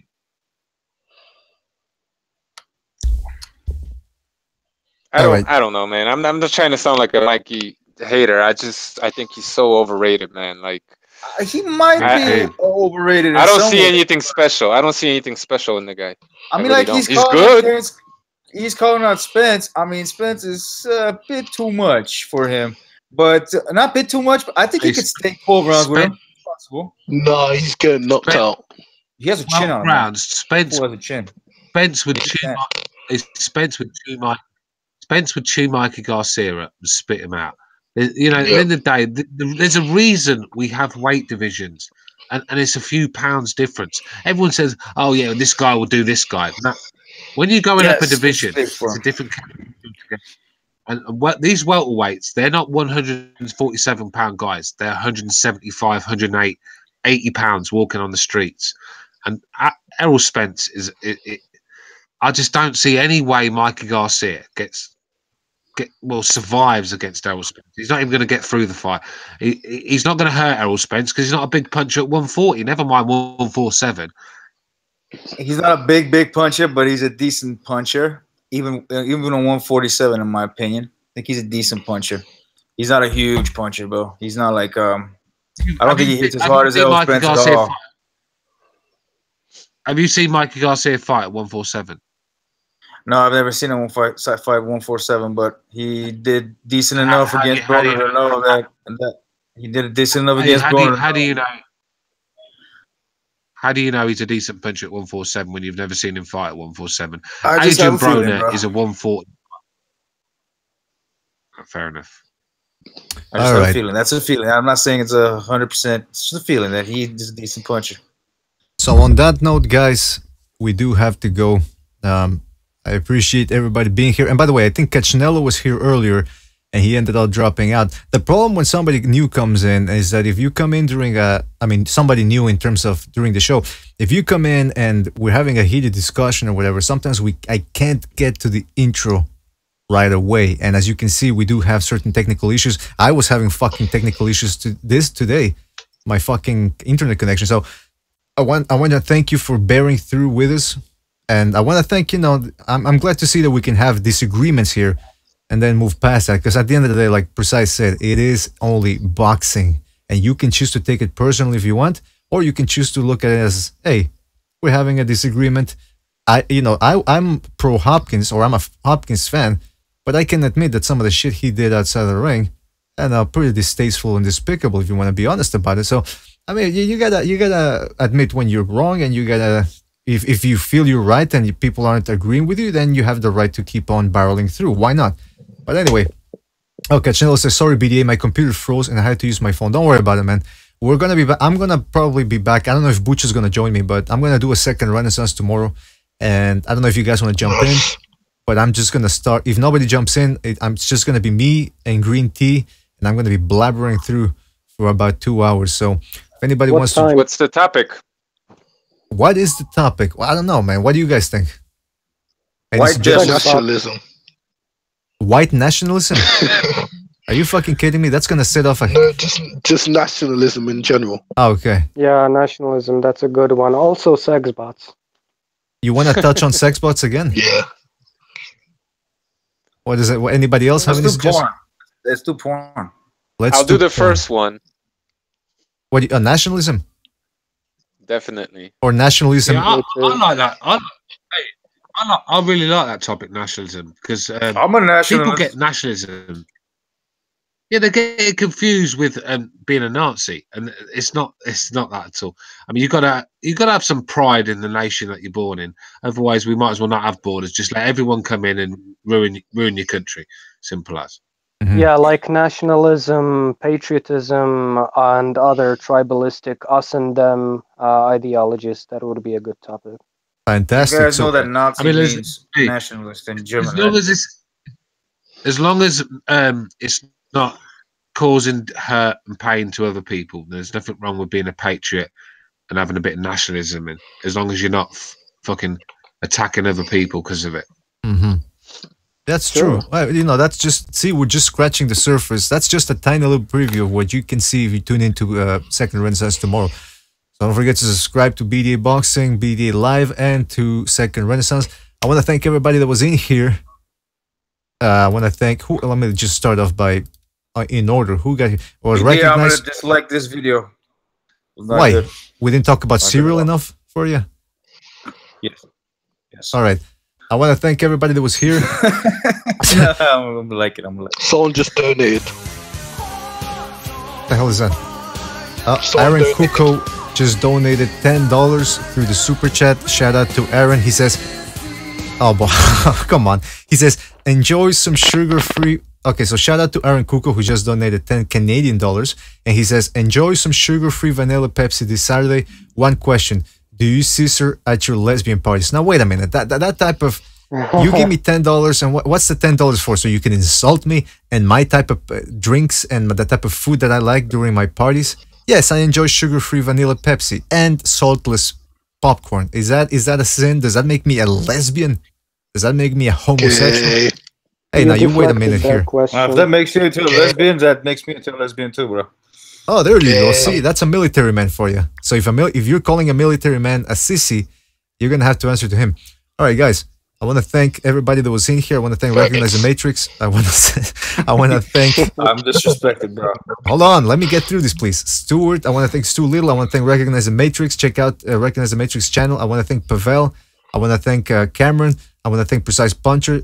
Check out Cameron and Precise Puncher's channel as well. I want to thank Boxing Style. I want to thank Apology Man. Check out his channel as well on YouTube. I want to thank what's his name? Cachnello, who was here. He didn't get a chance to talk. I also want to give a shout out to Jesus. Pavel, what's his name? Jesus Rodriguez Vidal, who was here earlier, had to drop out afterwards. And now I'm just gonna say thanks to everybody in the chat room. So if you guys want to drop out, that's fine. Want to give a shout out to Cachnello. Give me BDA I want to say something. BDA, didn't Jesus sound like Consuela from Family Guy? No, he didn't sound. He didn't sound like. He had a heavy accent. Shit. He had a heavy accent. Oh man, he sounded like Consuela from Family Guy. No. Okay, a listen. little bit. He had a heavy accent. But look, listen. I want to thank him for dropping in, and I want to thank everybody in the chat room. You guys make this a funny ass chat room. FNC Bot, Grievous, Nino Gaji, Graphic Prod, The Punisher, Weed Degree, Mighty Cleric, Genjuro 77, The Punisher, Chris Gonzalez, Mark Funk. I think Rotty Davis was there as well. Nicola Ferrari, Undercover Asian, Pop Tart Gun. Too many names. Hold on a second here. I'm gonna get through them, or as many as I can before we go. Anyway, Pop Tart Gun. Pop Tart Gun. Yeah, I don't know where these people come with this. See you, bro. All right, see you, man. Let me just finish. Apology Man was in the chat room. Hoster 9. Weed Degree, I said already. Michael Stott, Apology Man. You guys know who you are. Aaron Kuku, you make this show what it's all about.